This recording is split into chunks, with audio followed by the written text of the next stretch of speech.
Uncle Marsh had always been the black sheep of our family, a thorn in my father's side and a constant reminder of how corrupt and decayed our ancestral roots truly were. Sebastian Frederick Marsh was my mother's elder brother, a genetic throwback, a deviant, and, if the rumors surrounding him were true, a man acquainted with the most hellish of sins. His appearance was enough to make the most stoic of hearts skip a beat before its shambling gait. Flat-headed, thick-lipped, and possessing the largest, glassiest, bulging eyes found in the sockets of any earthbound creature. His appearance was nothing less than outlandish.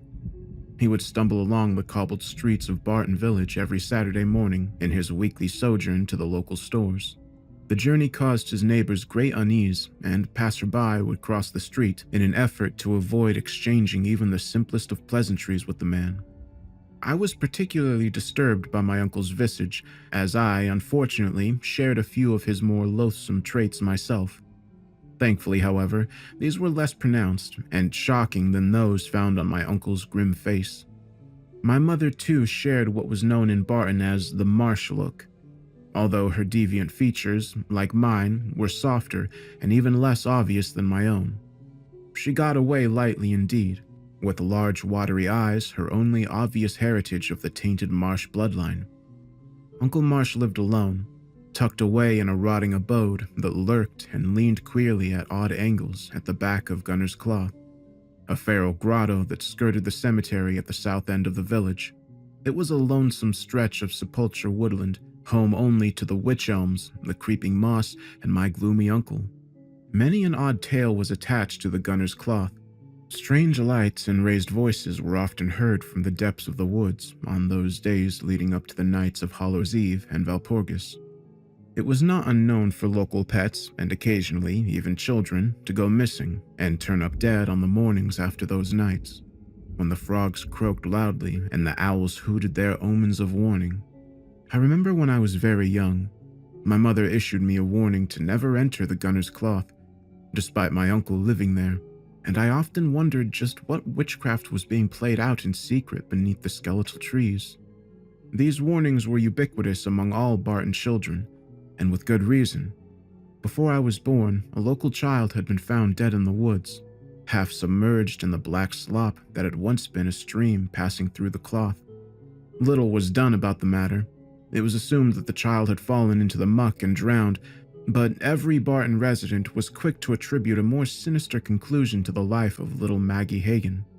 Despite the macabre reputation, or perhaps because of it, the whole area was the haunting ground of young boys during the summer months, and sadly, with the great embarrassment, my uncle was seen as something of a local boogeyman by my peers. As a result, he suffered relentless taunting at the hands of Barton's children. There was precious little else to do in the village during the school summer break, and the taunting of my uncle became something of a local sport. Boys would prove their mettle by hurling rocks at the windows of the Gunner's Cloth cottage where my uncle resided, or knocking on his door only to flee as the frog-faced resident cautiously answered their call before slinking back into the dark of his home. Being the nephew of Mad Marsh meant that by proxy, I too suffered from the attentions of my uncle's tormentors, and I tried desperately to make myself invisible in and out of school. I succeeded in this endeavor to such a level that I had successfully alienated myself from everyone outside of my family in just a few short years. One year, on Halloween, the onslaught of abuse directed towards my uncle reached such feverish heights that it culminated in a planned mass egging of his home. Only one boy in town possessed enough bravado to see this task to conclusion, however: Jamie Birtle. It was Jamie alone who entered the Gunner's Cloth on that dreadful night, chest puffed out and a box of rotten eggs held confidently in his hands. When the boy finally returned, many hours later, to the circle of children crowning the edge of that necromantic woodland, waiting in anticipation for their champion, he was forever and irreversibly changed, transmuted, transformed, and left naught but a shell of what was once a lively child. He staggered out of the woodlands a dumb and silent specter. Poor Jamie Birtle, the terror of all children younger than himself, said nothing about what he had seen in the dark that night, nor would he ever speak a single syllable again his whole miserable life. Eventually, the glassy-eyed mute was taken away from his parents and moved to the Byron House, a home for the mentally disadvantaged.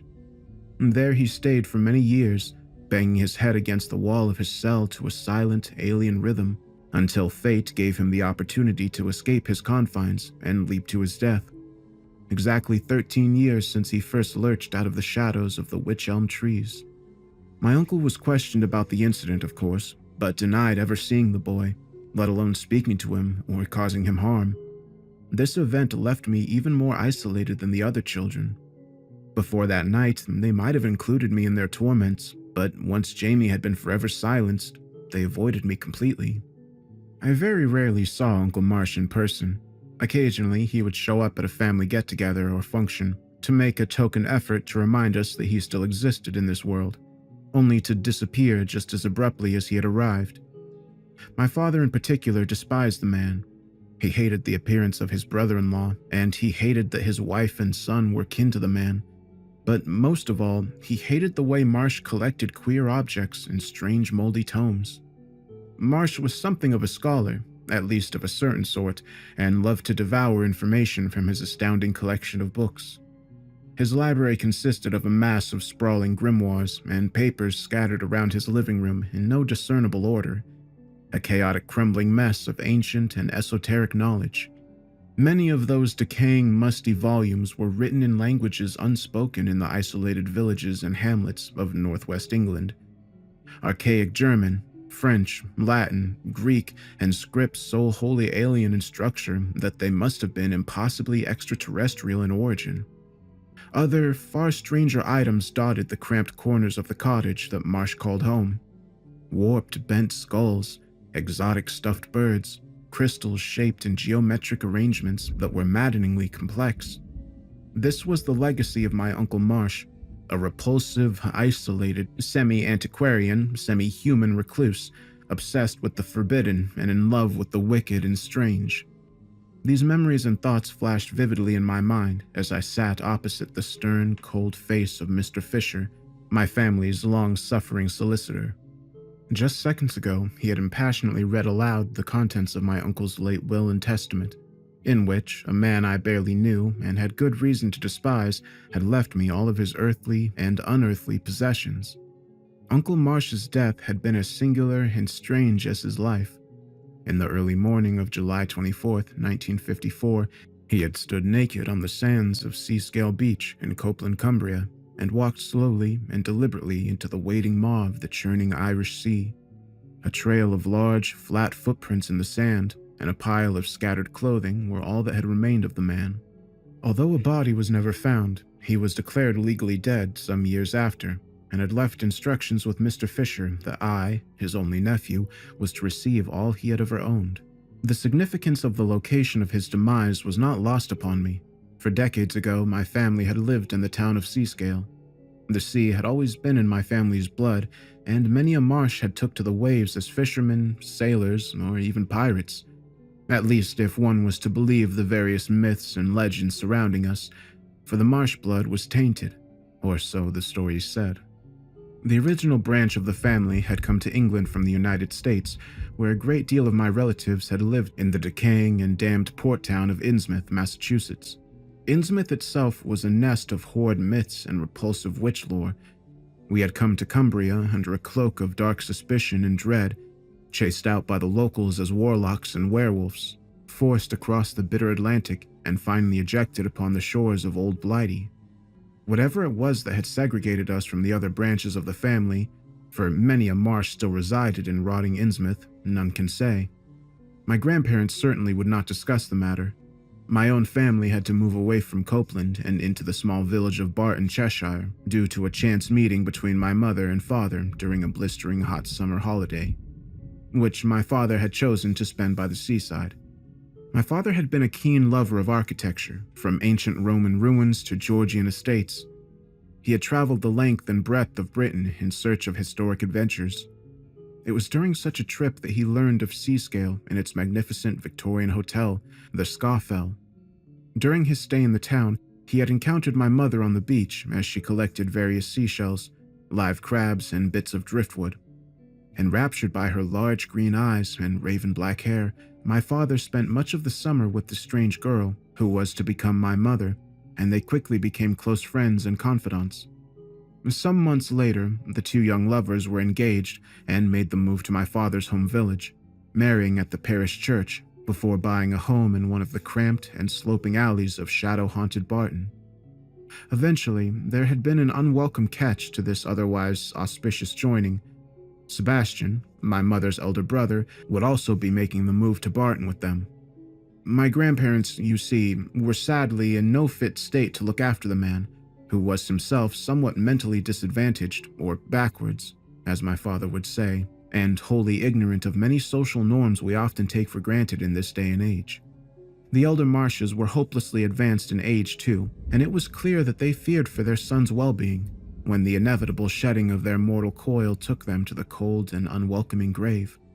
So, with great reluctance, but also out of love for his wife, my father agreed to take Sebastian with them to Barton, where he lived with them for several months before finally acquiring the decomposing cottage in the woods behind the cemetery. Not long after my parents' marriage, my Marsh grandparents succumbed to a kind of wasting disease. I had never actually seen either of them, nor had my father encountered them more than a handful of times, as they did not have the strength to attend their daughter's wedding. Sebastian and my mother both attended the funeral in Seascale, in which a few gray, shadowy strangers appeared, many of them also being the odd martial look. It was during this time my uncle acquired the vast bulk of his blighted library and bizarre trinkets from my grandparents' home, nestled as they were in the boarded-up attic bedroom in which they had strangely spent the majority of their later years in total seclusion. The years passed by in Barton, and while my parents made a home for themselves and started a family, my uncle continued to live alone in the woods, his collection of fungal books and stuffed animals his only companion. As I have already mentioned, I was by no means close to my uncle, and although I did not hate him with the burning vitriol my father had reserved for the man, he had still unnerved and nauseated me on the few occasions I was unlucky enough to be in the same room as him, and I was genuinely taken aback by being made his sole heir. All this no doubt accounted for the puzzled look that must have graced my face, and to which roused Mr. Fisher to once again break me away from my daydreaming with a sort of deliberate cough. Snapping out of my thoughts, I focused on the solicitor and smiled a weak, apologetic expression, and he proceeded to inform me that the cottage was in a cankerous state of decline and would be unsafe and unfit for habitation, and advised me strongly from entering it, instead suggesting I hire a few locals to fetch me whatever items I desire and deposit them at my own home. He assured me that any effort made to restore the cottage would be nothing but a cash sink and a complete waste of time. It was decayed even by the standards of the other groaning properties that dotted the woods, and truth be told, I had no desire to enter it. He gave me a few more details about various bits and pieces my uncle had left me. A few pounds squirreled away in a bank account, and also the residence that my grandparents had lived in back in Seascale, which I simply asked him to put up for sale on my behalf and to be sold as cheaply as possible. As luck would have it, he managed to sell it quickly to a distant relative, a Marsh cousin who still resided in the seaside town and wished for whatever reason to acquire the property. After leaving Mr. Fisher to his paperwork, I left his office and headed straight to my parents' home to talk about the matter with them both in full. My father seemed quite dismissive of the whole affair, assuming, wrongly, that I would have no interest in anything that had belonged to his deceased nemesis. My mother, on the other hand, seemed greatly unnerved by the matter, at first probing me to see what my intentions were regarding my uncle's belongings. Upon hearing that I would be taking them all to my home and cataloging them at my leisure, she could hardly contain her anxiety. This confused me greatly. I assured her that I simply wished to see if there was anything of worth to be sold to collectors, and this seemed to calm her briefly. Finding some local strong-arms to move the immense hoard of junk from my uncle's cottage and to my home proved to be quite difficult at first. Most men of labor in Barton proved to be stupefying in their reluctance to enter Gunner's Cloth and superstitious regarding the Marsh name. In the end, I was able to hire a few Polish laborers who, despite being superstitious themselves, were strangers to Barton and ignorant of the mark upon my family's name. I busied myself with work during the week or so it took to ransack my uncle's cottage, and at first barely noticed the hoard of books, stuffed animals, skulls, crystals, and various other bric-a-brac that I had the workers stack as neatly as possible in my cellar. By the time they had finished, the once vacant space beneath my house had become a labyrinth worthy of Crete, a Tartarus of crinkled yellow papers and moaning, sagging shelves. Fortunately, I had fitted the old cellar with electricity when I moved in, but the feeble light provided by that one naked bulb hanging in the center of the room seemed to cast more shadow than light, and gave the various glass-eyed dead animals a haunting quality that kept me away from the collection until I could find someone to take the whole ungodly collection off my hands. The whole collection stayed well out of my mind and life for some weeks to come, as work kept me busy and I put off my once planned mass cataloging in favor of working towards a promotion at work, where I worked as a minor clerk. However, when said promotion passed me by, I took a few weeks' leave from my job and decided to see how much money I could make from selling my uncle's grim treasure trove. Working through the collection proved to be a lesson in patience, and it took what seemed like a lifetime to separate my uncle's notes and diaries from actual printed books and handwritten manuscripts. When I finally did so, I had before me a collection of wicked and unwholesome tomes, musty, fat, and swollen with hundreds of pages of information. Some of the books dated back centuries. The volumes before me threw me into a state of excitement at the possibility of how much cash could be coughed up by a willing collector. I wrote down the names of as many books as I could. There was Contes des Ghouls by Comte de Ariette, Der Vermis Mysteries, penned by necromancer Ludwig Prynne. There was also an English translation of a book called Things of the Water, with its original title, Cathat Aquadingen, presented on the inner pages in a sprawling, spidery penmanship that I suspected to be my uncle's creation. The latter was filled with pages of notes written by my uncle, and various rites and rituals underlined in pencil appeared sporadically throughout the interior. I tried my best to skim this book, being one of the few written in English, but its contents were so haphazardly laid out and unorganized that I simply could not digest any significant information. From within, instead relying upon various words underlined by my uncle. These included Father Dagon, Mother Hydra, Cthulhu, Yonth-Le, Ubo-Sathla, Azathoth, and others, stranger arrangements of letters. Admittedly, I was totally ignorant of the contents of all the books presented before me and dismissed them as either works of fiction or loose fantastical treatises of witchcraft and the occult. Neither of these topics interested me in the slightest, so I decided to write down all I could think of as interesting to collectors, such as titles, authors, dates, and the strange names of pseudo-gods and prehistoric people, and put them in a letter that I sent off to several rare booksellers in London. It did not take long for a reply to reach me. One Dr. Artemis Harlan Glass, a collector and bibliophile, had been put in touch with me via one of his contacts and wrote me a fevered response. His excitement barely contained within his beautifully worded letter. He offered to buy the entire collection from me for a king's ransom. It was a six-figure sum so high that I had to sit down immediately upon reading it in order to finish his letter in full and had to reread it several times to let its contents sink in fully. Dr. Glass had also made it clear that he wanted any and all personal notes made by the book's previous owners in full, which I understood given the gibberish contents contained within the tomes. However, I decided that I would not hand over my uncle's diaries, for whatever absurd sentimental reasons I may have attached to them. In my reply to the doctor, I simply stated that the collection had come as is, and that no notes had been found among them.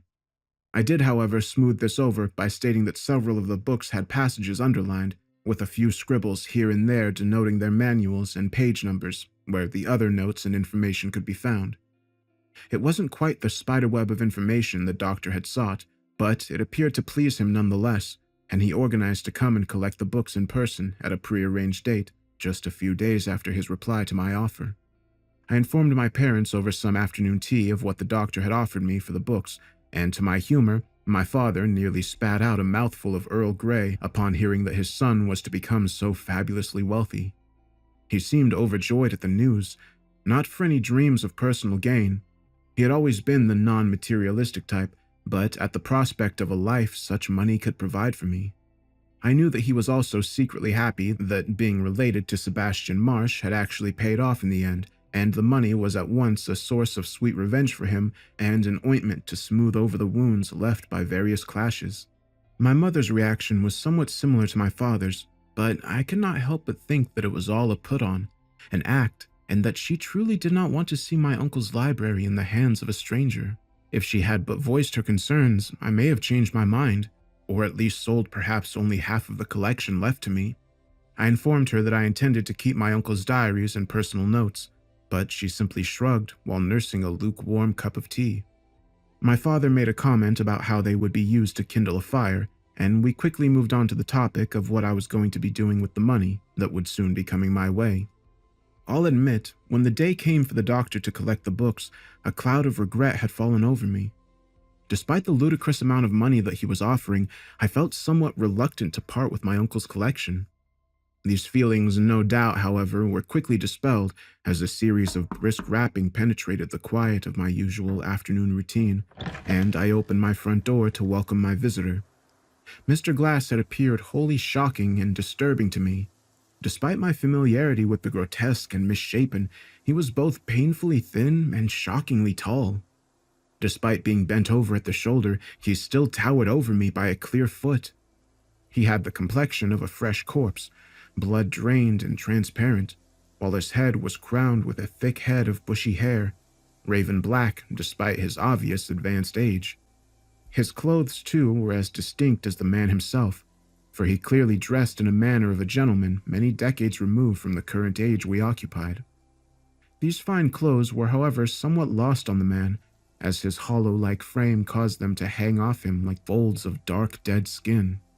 This scarecrow of a man stood at my threshold, nodded, and extended a withered, crinkled hand which I met, almost in a trace with my own. I tried my best not to be repulsed by the doctor's winter-cold skin and long nails as our hands clasped, but I fear that a modicum of my discomfort must have been made apparent to the man, as a cruel smirk broke across his features as I stepped aside to let him in. I watched as the vampiric form of the doctor entered my home, and another wave of anxiety washed over me, for the man who I had just invited into my house was so far removed from what I imagined a cultivated millionaire scholar to look like that I fancied a cruel hoax being played upon me. I had already prepared the collection, and they stood on a table in my living room, wrapped in brown paper and string. Upon seeing the pile, the doctor turned to me with his pale gray eyes and spoke to me in a voice so frail and hollow that I had to strain to hear the shriveled syllables that emitted faintly from his thin lips. "Would you mind, sir, if I took the liberty of confirming the contents of those packages?" I nodded automatically, as if hypnotized by the man's voice, and watched in fright as he glided over to the table and used his long, gnarled talons to cleanly remove the brown paper, barring him from the prize that lay underneath. I watched the grim spectacle of the doctor using his sharp nails like some kind of organic letter opener, and then greedily scooping up the books in his hands, flicking through their contents with the hungry gaze of a wild predator. Happy with this lot, he turned to me, and without even looking me in the eye, withdrew a folded check from his waistcoat pocket and handed it to me. I unfolded it, and was once again taken aback by the amount written upon it along with my name, and quickly placed it in the top drawer of my study desk with an obvious, avaricious celerity. Our business seemingly concluded, I regained my senses and offered the doctor some refreshment, which he took thankfully, as he singled out a seat in my lounge with great effort, lowering his mummified body down onto it. As I poured us both a cup of tea, he continued to plumb through his new acquisitions with a look of pure joy.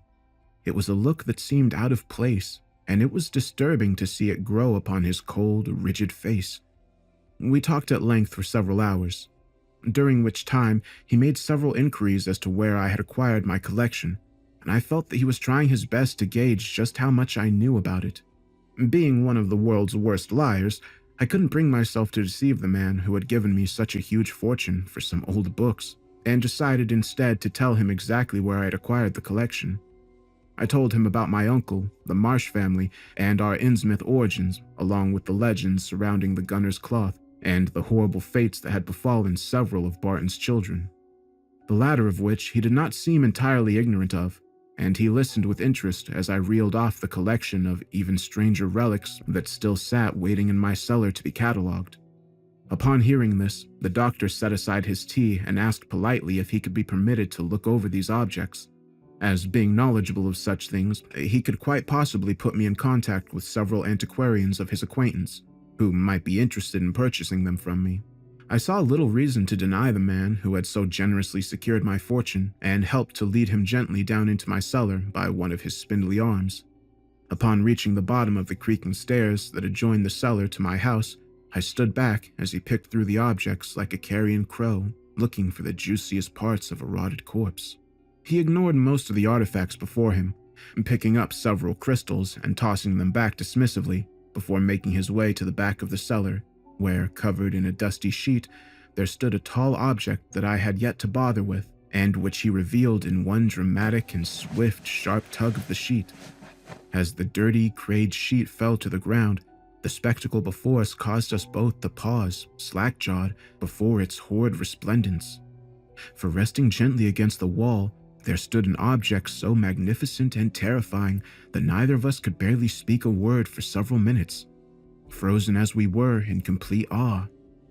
It was a mirror that stood some 7 feet tall and 3 feet wide, a perfect rectangle that was framed by the most amazing display of carved golden creatures, the likes of which I had never seen. The frame was a collection of fish, crustaceans, octopods, and amphibians, all carved beautifully out of a spectral white gold. At either end of the mirror, there sat a large carving of what at first appeared to be a mermaid and merman. But on closer inspection, the faces of these characters were not fully human, being instead a horrible amalgamation of fish, frog, octopus, and man. They danced and frolicked along the mirror's edge in such a vivid manner that they appeared to sway, as if caught in an invisible breeze, causing my head to spin slightly if I looked upon them for too long. The mirror itself was equally bizarre. A green-blue tint was washed over the glass, and even in the dim light of the cellar, it was obvious that it did not fully reflect the room back at us. Instead, it distorted our reflections in a wavy, sloshing manner that made it appear like we were instead looking upon our faces from a murky pond or pool. The doctor stood forward and ran his hands over the golden frame, and then shockingly, he gripped the tail of one of the carved mermen and with great ease simply bent it and pulled it off. The metal fin he then worked over in his hands, rubbing it between his fingers where it molded and distorted like clay, and not as any earthly metal should have.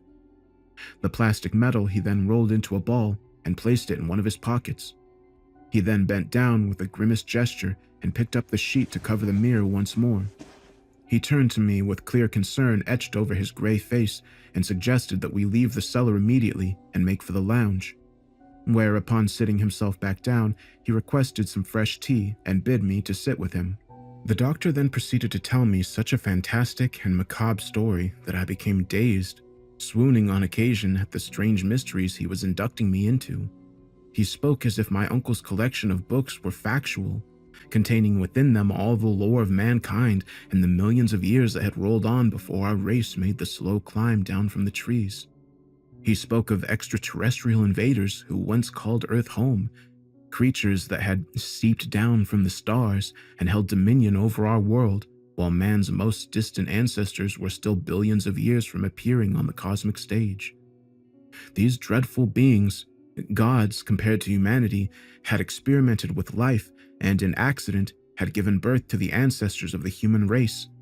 He spoke of the elder things, the old ones, the dreaded fungi of Yuggoth, as well as the great race of Yith, all visitors to our small and lonely blue planet. He spoke also of the few remnants of this horde mythology that could still be found swimming and plodding in the darkest reaches of our planet's oceans. This last point he spent much of his time elaborating upon, bringing out quotes and page references from the things of the water, uttering those unspeakable names I had once glanced over myself: Cthulhu, Dagon, Hydra, the last two of which had their images carved into the mirror's frame, represented by the frogfish things seated at either end of the disturbing object. A whole race separated from mankind, but also disgustingly intertwined with it, that lived undying in the dim reaches of the ocean bed, swimming through the slowly dissolving ruins of dead sunken cities where the sun's rays fail to penetrate through the salty gloom. He spoke of an ancient pact made with these deep ones that resulted in a mixed heritage of human and something, and of the twisted families of New England who carried this taint within their blood, the Marshes being but one. He spoke too about the mirror in my cellar, how occasionally the Deep Ones had made such a gift to the tribes of humans who had worshipped them and their old gods as a means of contacting the people below the waves, should they ever be needed in dire times or upon the approaching times of their disgusting, unholy rites. By the time the doctor had finished spinning his tale of antiquated horror, the hour had grown late, far too late for him to catch the last train back to London, and so, with a little reluctance, I assured him that a bed would be available for him in my guest room. He retired far before I did, as I found it difficult to sleep at all after hearing about the so-called Marsh taint and how it connected with the things written down centuries ago within the books my uncle had kept and adored. Was Uncle Marsh looking for something within those books? Was he looking for a cure to his condition, perhaps? Whatever he had uncovered from the tome, it had caused him to calmly walk beneath the waves of the freezing Irish Sea without so much as a second glance back at the life he once lived.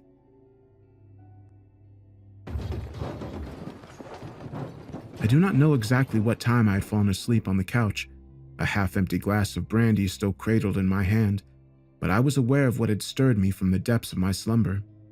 It had been a crashing sound, like something heavy falling down, and it had greatly disturbed the silence of the house.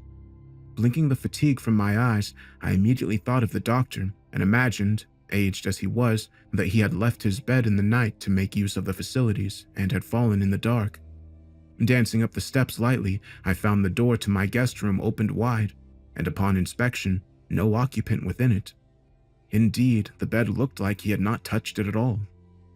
I continued my investigation, finding no one in any of the upper rooms. Hurrying back downstairs, I made for the kitchen and was greeted by a source of light emitting from under the door leading to the cellar. Pausing as I touched the door handle, I took a moment to collect my thoughts. Just what was the doctor doing down there? I quietly opened the door and winced as it made a light creaking noise. Whatever misdemeanor the doctor was performing within my home, I was eager to catch him at it red-handed and without excuse. As I slowly walked down those rickety wooden stairs, I noticed that the light coming from the cellar was not from the bulb I had fitted, but instead from the far corner, and that it was no ordinary light, but a curious green gold that bathed the various artifacts and boxes in a sick phantom glow. The scene that greeted me was at once mesmerizing and terrifying, for the glow appeared to come from the mirror itself, which was lying flat upon the floor and not up against the wall as we had left it.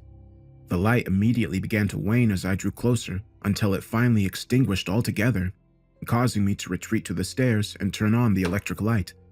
As the orange bulb hummed into life, another scene invaded my senses and caused my heart to fly into a panic, as bundled up against the wall before me, there lay the doctor, his limbs stiff and his face frozen in an agonizing, bulgy-eyed fright. The doctor's lifeless hands were clawing at his own throat.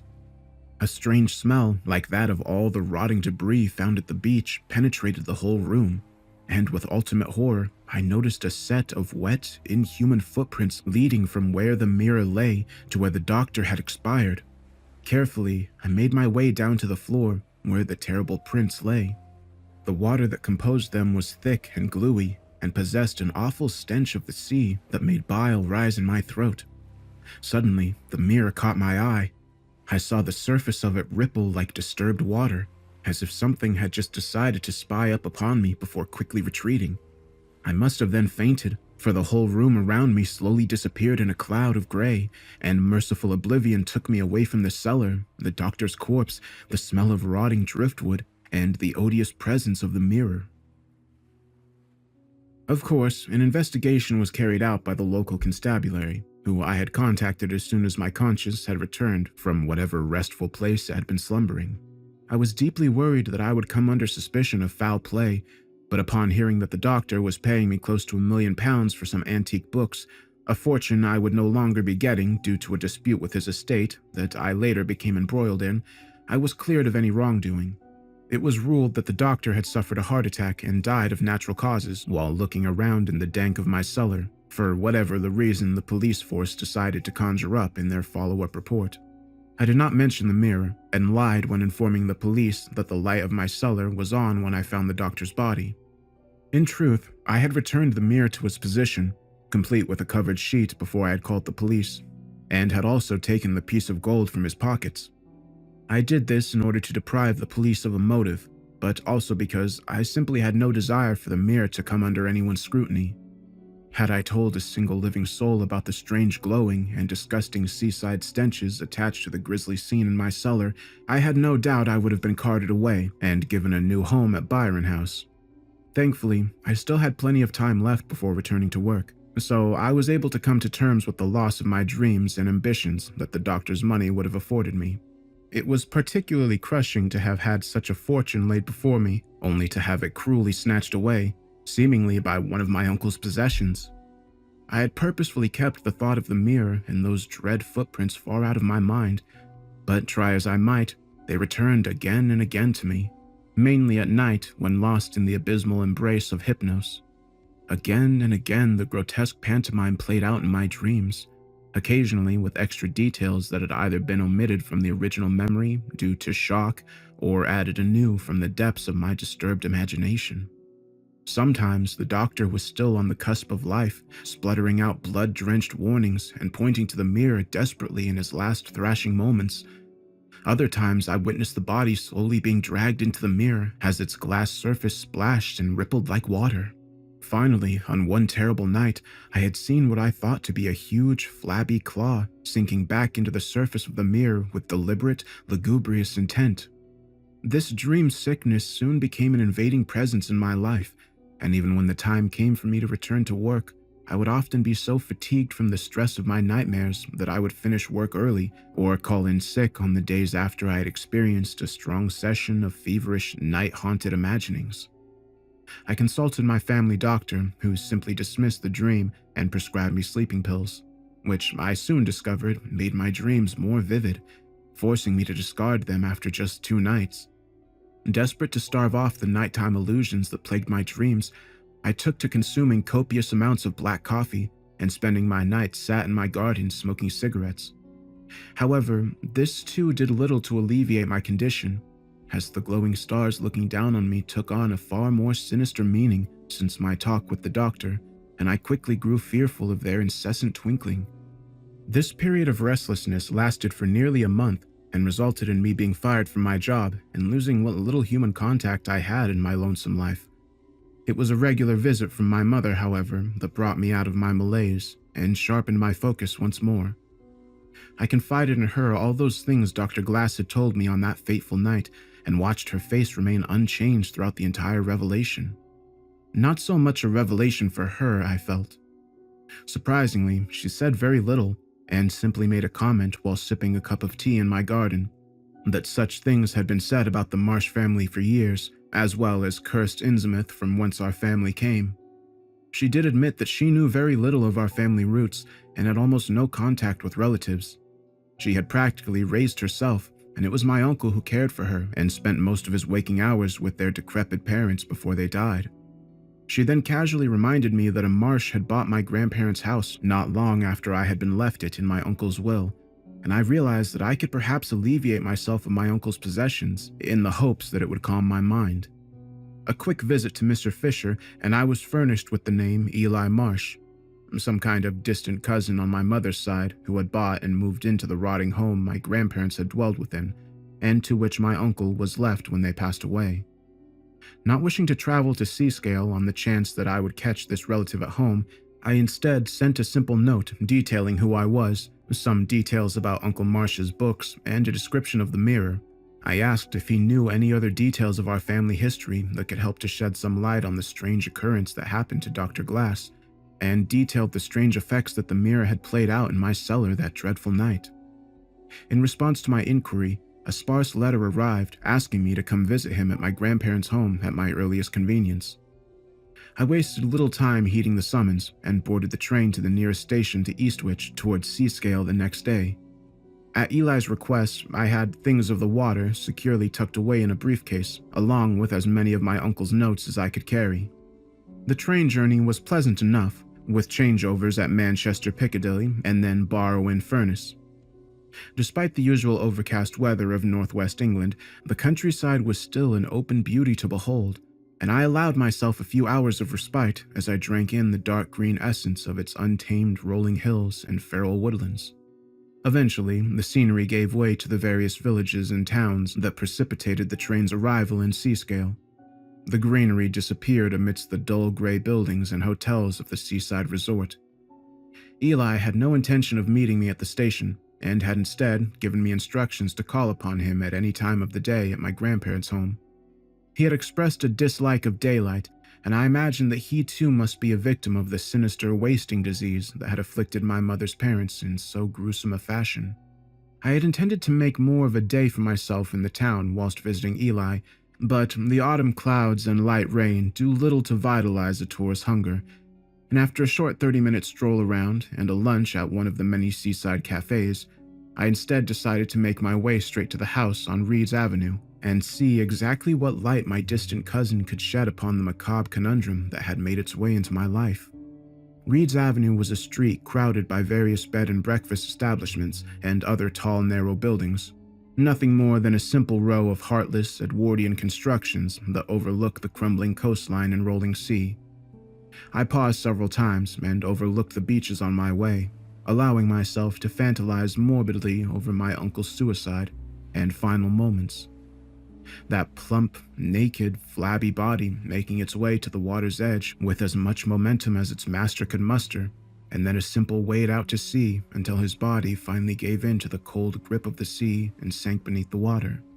The wind around the coast was particularly ferocious, and it not only chilled me, but also carried upon it the seaside stenches of rotting crustaceans and slimy rocks, an aroma that caused my nighttime terrors to resurface momentarily and persuaded me to finally move along and towards the home of Eli Marsh. The house was sandwiched in between two bed and breakfasts, a tall 3-story building painted in a washed-out white with a rusting iron fence crowning the outside.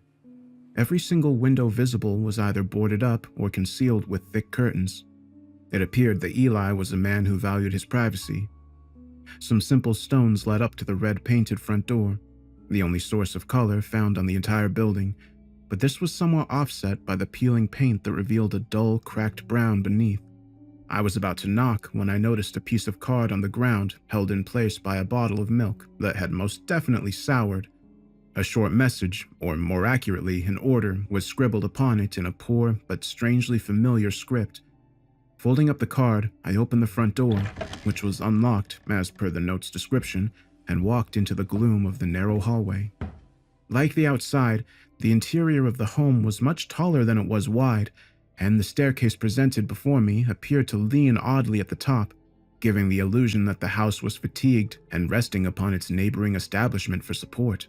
It was difficult to see much in the dark of the hallway. I tried to turn on the lights with a few flicks of the nearby switch, but to no avail.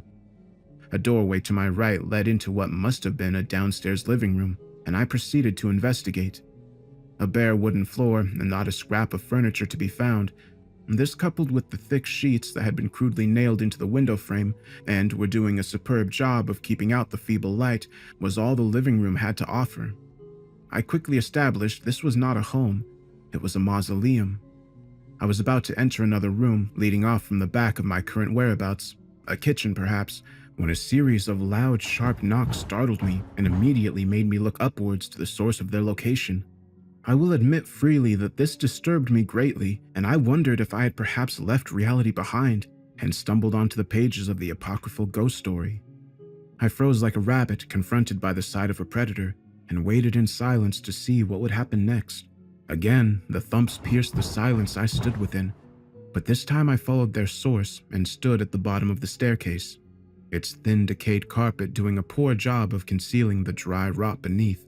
Whatever courage I summed up must have come from the realization that I was here to see a member of my own family, not some moaning spirit wrapped in chains, and I smiled to myself in an effort to banish away the fear that had coiled its way into my heart. Surprisingly, the stairs made little noise as I ascended them as quickly as possible, jumping 2 steps with my stride until I arrived at the landing. Several doors lay before me, but one was open, and from the room within, I could hear a series of low wheezes, and finally a sickly, wet cough. With more than a little reservation, I knocked and gently pushed the door inwards. What greeted me was similar to the downstairs, a bare floorboard underfoot and a covered-up window frame. Although that was not all to be found, as 2 chairs, large and crimson but covered in dust, had been placed in the center of the room, and sitting in one of them was a shadowy bundle of rags and worn clothing that at a second glance contained the body of a man. It gestured toward the vacant chair opposite, and I reluctantly obeyed, placing my briefcase down and taking off my hat. I could see very little underneath what I presumed to be my cousin's clothing. Even his face was concealed with a scarf and a flat cap balanced upon his somewhat misshapen head. Words issued forth from my host's mouth, impossible, liquid words that were punctuated with wet coughs and struggling breaths. There was movement beneath that scarf, but not the simple parting of lips. A series of movements from the neck area, a restless movement of something opening and closing to the rhythm of his speech. The only parts of his body visible to me were the eyes, huge, bulging eyes that stared at me unblinking and with focused malice. These bloodshot globes were not so much sat within his head as leaking out of their sockets. Some unseen force keeping their jelly from outright streaming down his face. Despite their obvious vulgarity, these repulsive gelatinous spheres were at once familiar and alien to me. The Marsh look was obviously something I knew all too well, but to see it in such an advanced state and close up horrified me to my core. It took me several moments to recognize the words Eli was forcing out of his mouth. "Have you the book?" He spoke, bandaged hands outstretched before me like a begging child. I nodded and picked up my case, clicking it open and passing him things of the water along with my uncle's notes. He produced a pencil and started to write on the back pages of my uncle's diary, checking over the tome for some kind of unspoken reference, and occasionally looking up at me with his flowing frog-spawn eyes. As he finished whatever notes he had written, he handed the books back to me, and we both simultaneously jumped as another series of bangs issued forth from the room above us. He reached down to the side of his feet and produced a broom and lifted himself with great effort off the chair. With the bare end, he then struck the ceiling in response. I half fancied this some kind of coded message, for the series of strikes did not appear random, but some kind of perverse hidden code. When another set of bangs responded, this suspicion was confirmed. Eli, seemingly satisfied with this, waddled back to his seat and slung his body back down in a way that was also somehow sickeningly familiar to me. Leaning forward, far too close for my comfort, he pointed upwards with his hands and gave a simple explanation. "You must forgive my sister. She has succumbed to our family's condition and is confined to her bed." I think I gave a nervous smile and a few words of sympathy, but I was far too transfixed upon the awful fish oil smell that secreted from his breath with every word. Perhaps noticing my discomfort, he leaned backwards awkwardly into his seat. "Sit, cousin, sit. We have much to discuss, and my time in this world is fleeting. No doubt you have a dozen, maybe 100 questions dancing around that brain of yours, but you'll have to make do with what I tell you today. You got some answers from that doctor friend, or what does a stranger know of the affairs of a Marsh? Only a Marsh can help a Marsh. Maybe a Gilman or a Waite, or hell's even an Elliot might be able to tell you what's in store for you. But you have me instead. I bet you're curious as to why our family left Innsmouth behind and came back to our ancestral home, aren't you? Well, you have those books. Books like this here, Things of the Water, to thank for that. Our great-granddaddy was a sorcerer, you see. Oh, you may laugh at such a thing, but I tell you, it's the truth. a great sorcerer who could conjure up all manner of gods from the sky and the sea and have the angels of Cthulhu answer his calls. Others grew fearful of the power he had. Other Marshes who had little power themselves and wanted his for themselves. Not interested in paying service to Dagon or Hydra or any other god. Granddaddy Marsh used the names of the Great Old Ones himself, without any priest of Dagon present. They forced him out, chased him and his Deep One bride out of Innsmouth, along with their children, and forbade them ever to return. Why didn't the Order of Dagon have him killed? Well, who knows? Maybe they feared his power. Maybe they thought old Dagon himself would come to collect his due on the traitor. But it never happened. He paused momentarily to catch his breath, and I watched as he struggled for several minutes before continuing his horrid monologue. The mirror could be another reason. Granddaddy had made the thing himself as a way to commune with the gods of the sea and to look in on his family who had made the change and swam beneath the waters outside of Innsmouth. Who knows what bargains he had made with the Deep Ones? I reckon Innsmouth folk and the Order feared another uprising like the one in 1846 should they act against him and just let him and his kin be. So to Seascale he came, where he kept his books and said his prayer spells to Dagon and Cthulhu every Hallows Mass and Valpurgis, and carried on the Marsh line, making new deals with the Deep Ones through the mirror and bringing in other families to mix blood with them old sea devils. Oh, you'd be surprised by how many round these parts carry the blood of the Deep Ones in them, and how many make the change and swim to the depths of Yark and Threy to dance and frolic with Dagon in the dark. I'll be making that trip soon myself. Me and my sister will walk down to the water and keep on walking, just like your uncle, my daddy, did those years ago. I could see you looking more confused, cousin. Did you think that Sebastian Marsh had no kin other than you and your mother? He's a Marsh after all, and had to take a mate among the Deep Ones just like we all do. Just like your mother did. Your mother was already carrying you in her when she met that man calling himself your father on the beach all those years gone. You'll change, just like I'm changing, just like your uncle changed. Your mother doesn't seem to be making a change, but the blood of Dagon is stronger in our men, I guess. You just say those words I've written down in that book. You say them when and where it tells you to say them, and you'll get those answers you seek.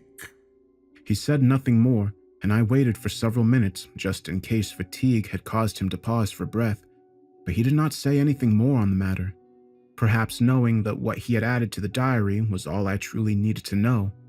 As I pondered the last few months of my life, a series of horrid realizations began to creep over me, and I suddenly wished to be outside, away from the bundled menace before me.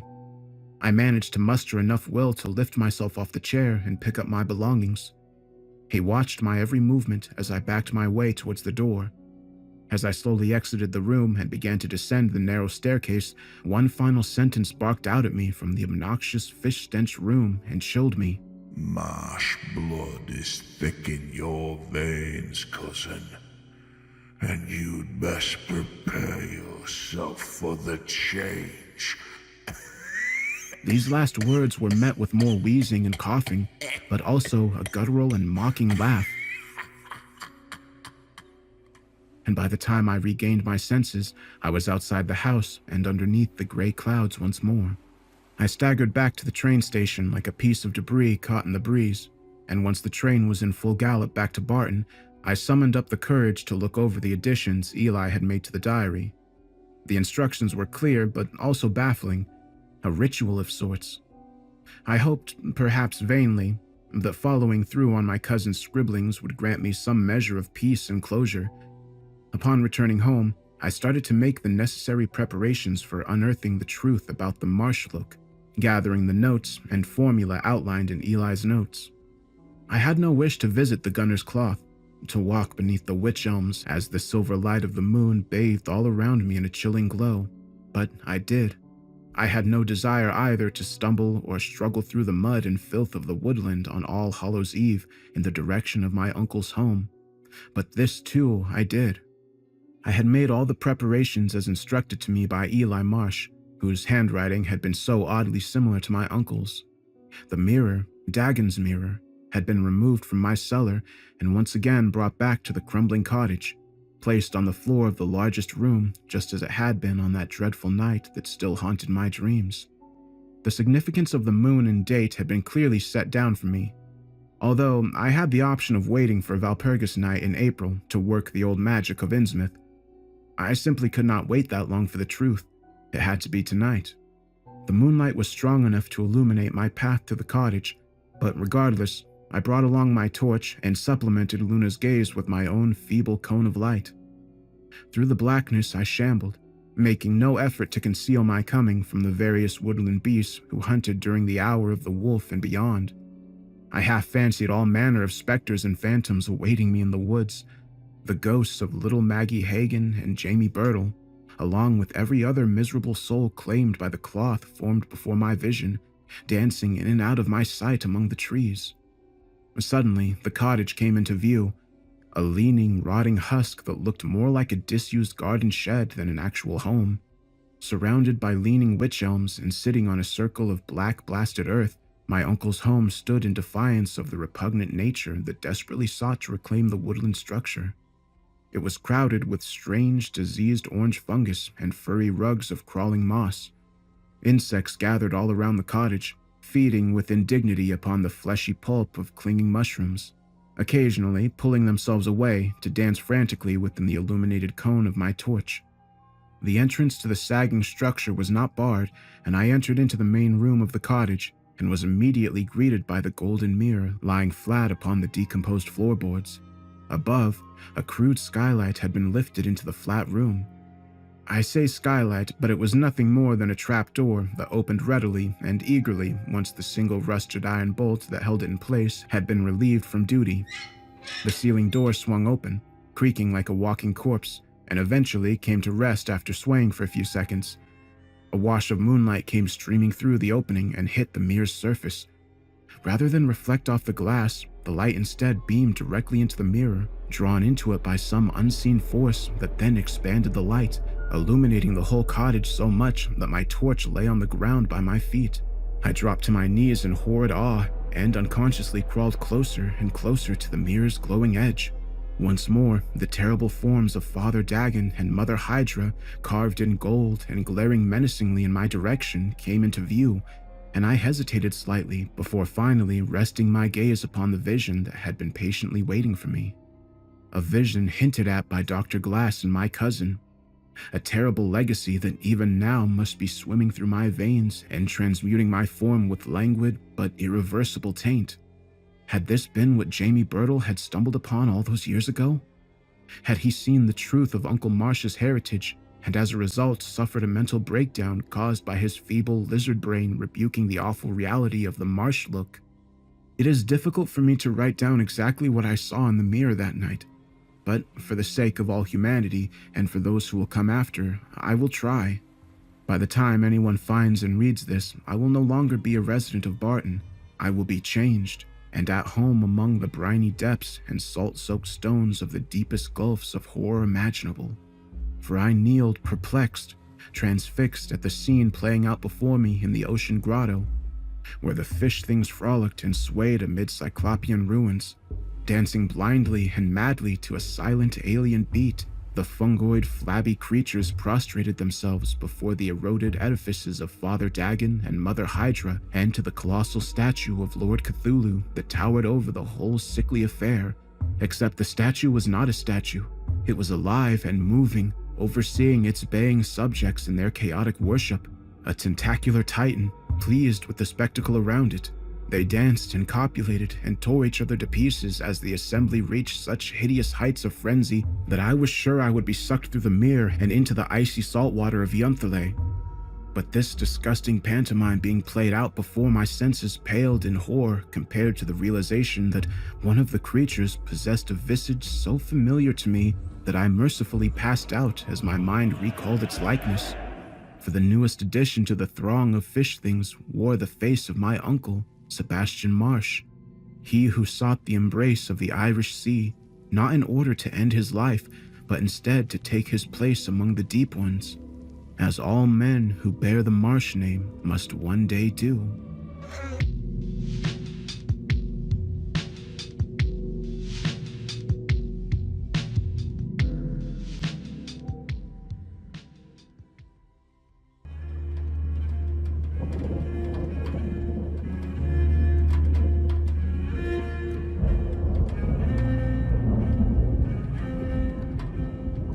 The madness of the eyes is the lure of the abyss. Sirens lurk in the dark depths of the pupils as they lurk at the bottom of the sea. That I know for sure. Jean-Lorrain Monsieur de Foucault. Hidden along the gloomy northwest coast of England, where the churning grey waters of the Irish Sea crash and break endlessly upon the ancient British sandstone, there can be found numerous isolated communities nestling in the lonely Cumbrian countryside. Many of these hamlets are little more than decaying farming communities maintained by clannish families who bear names that were still ancient when the first drops of ink were spilled onto the pages of the Domesday Book. One of the more prominent towns in Seascale, a former Victorian resort that has stubbornly dragged its feet towards modernity over the last century. Just 90 years ago, Seascale was little more than a collection of farms, but the Furness Railway Company had come along in 1879 and connected Seascale to the larger port towns of Whitehaven in the north and the Barrow and Furness to the south. The natural beauty that surrounded Seascale was ripe for development, and the railway company put plans in motion to convert the sleepy hamlets and farms into a bustling seaside resort. The huge crowds never came, however, and only a few large buildings, one being the impressive Scafell Hotel that still stands today, had been constructed, though it sees fewer and fewer visitors each year. Most who come to Seascale were simply stopping by on their way to explore the beautiful valleys on their way to the Lake District, rather than the town itself. It was a little more than a convenience for travelers making their way to a more exciting part of the country. The Furness Railway Company had dissolved in the 20s, after which a few more rail firms then took over the lines, but these too dissolved, until nationalization brought them under the purview of the newly minted British Railways. The state-run railways quickly gained reputation for neglecting the north, focusing instead upon the vast network of lines that connected London to the rest of the south. When the lines started to be electrified, however, British Railways finally looked north and rolled out a plan to upgrade the lines from London to Liverpool, Crewe, and Manchester. The Cumbrian coastline was next, the last vital step in modernizing the tracks from London to Carlisle. I was working as an inspecting officer for the British Railways during the first, and so far, the last time I set my sights on Seascale. I had never heard of the town until my supervisor told me that I would be needed there to check up on the state of the lines. 2 weeks earlier, a team of workers had been sent ahead to start repairs, and I was needed to oversee the operation and make a report. British Railways wanted to roll out electronification as soon as possible, and Seascale was the next stop before the larger and more important Whitehaven. The line was indeed in dire need of restoration. I could almost feel the decay and rust as my rickety carriage rocked and swayed like a dying serpent as it reluctantly traveled north towards my destination. The squeal of the train's brakes pierced my ears as I gathered my belongings, causing them to ring briefly. And then, with one sudden jolt, the train stopped, rocketing me off my feet and sending me crashing to the carriage floor. A light here for C-scale. The conductor almost half laughed as he saw me pick myself up from the floor and dust myself off. You okay, sir? He half-heartedly asked, a smirk still stretched beneath his yellowed, tobacco-stained mustache. I'll live, I replied, frowning. I had actually hurt myself quite badly, and I could just feel the inside of my trousers sticking to what must have been a bad scrape on my knee.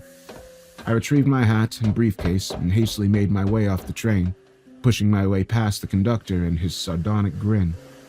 As I surveyed the gloomy station, I saw that I was the only passenger disembarking at Seascale. A half-dozen or so travelers had been waiting at the station to board the train, but I alone appeared to be the sole visitor to the town. I glanced behind me to see the Cumbrian coast and the thrashing waters of the Irish Sea that lay beyond it.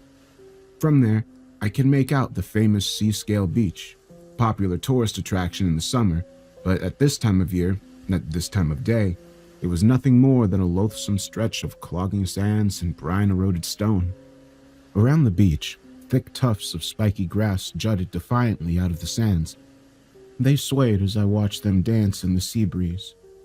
But it was the waves that truly held me in the grip of fascination.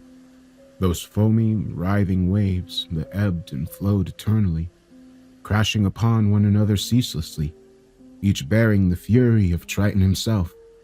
There was something about those gray waves that at once called to and repelled something deep inside my soul.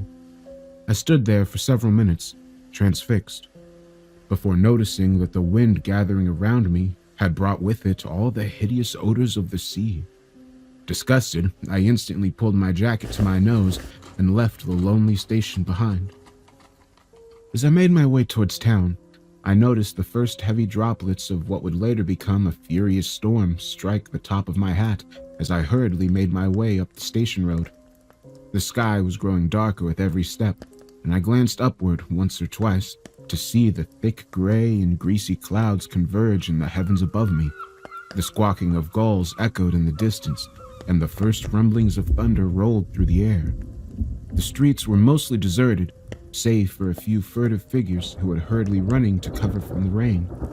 As I reached the top of the road, I noticed a large church across the street to the left of me, and a curious stone water tower to my right. My destination, however, was the Scafell Hotel, the largest and grandest of all the accommodations available in town. I had previously heard of the hotel, having been recommended to me by a young couple who made it their habit to stay there every year in the summer. Thankfully, the hotel was close to the station, and I managed to avoid the worst of the storm as it unleashed itself fully upon the town. The Scafell was a curious building, and not at all what I had expected when I had heard that it was a Victorian construction. It was an unassuming squat, a two-story rectangle with a washed-out gray exterior. Another, larger red brick building was attached to the rear of the property, no doubt a later expansion on the original hotel. There were lights emanating from the downstairs windows, as well as several of the upper rooms. I could hear the sounds of people inside, no doubt enjoying themselves at the hotel bar. With the lashing rain threatening to soak me to the bone, I hastily opened the front door and stepped inside. A middle-aged man with a neat trimmed white beard was talking with several people whom I assumed were other guests. I removed my hat and coat and gave my boots a good wiping on the thick, bristly doormat. By the time I had removed the worst of the dirt from them, the man had finished his conversation and was smiling at me expectantly. I returned his smile with a weak one of my own and walked towards the reception. Hell of a day, isn't it? He said, gesturing at the torrential downpour that was hammering the windows outside. Indeed, I replied. I think I managed to avoid the worst of it, but it still gave me a good soaking. He nodded before continuing. I have a towel behind here somewhere, I think. He bent down and started to rummage beneath the counter before returning with a sandy-colored towel, which he offered me with another smile. Oh, that's very kind of you, I said, dabbling the towel on the back of my hair and on the shoulders where the rain had soaked through to my suit. You'll be from the university then, will you, young fella? Well, don't fret. We've still got plenty of rooms left. University? I replied, confused. I'm not from the university, I'm afraid. I'm with the British Railways. I come to look at your tracks. Oh, I'm sorry, sir. I thought you were one of those academics come to help out with the excavations and all. We've had a lot of them come to town in the last few weeks from all over Cumbria.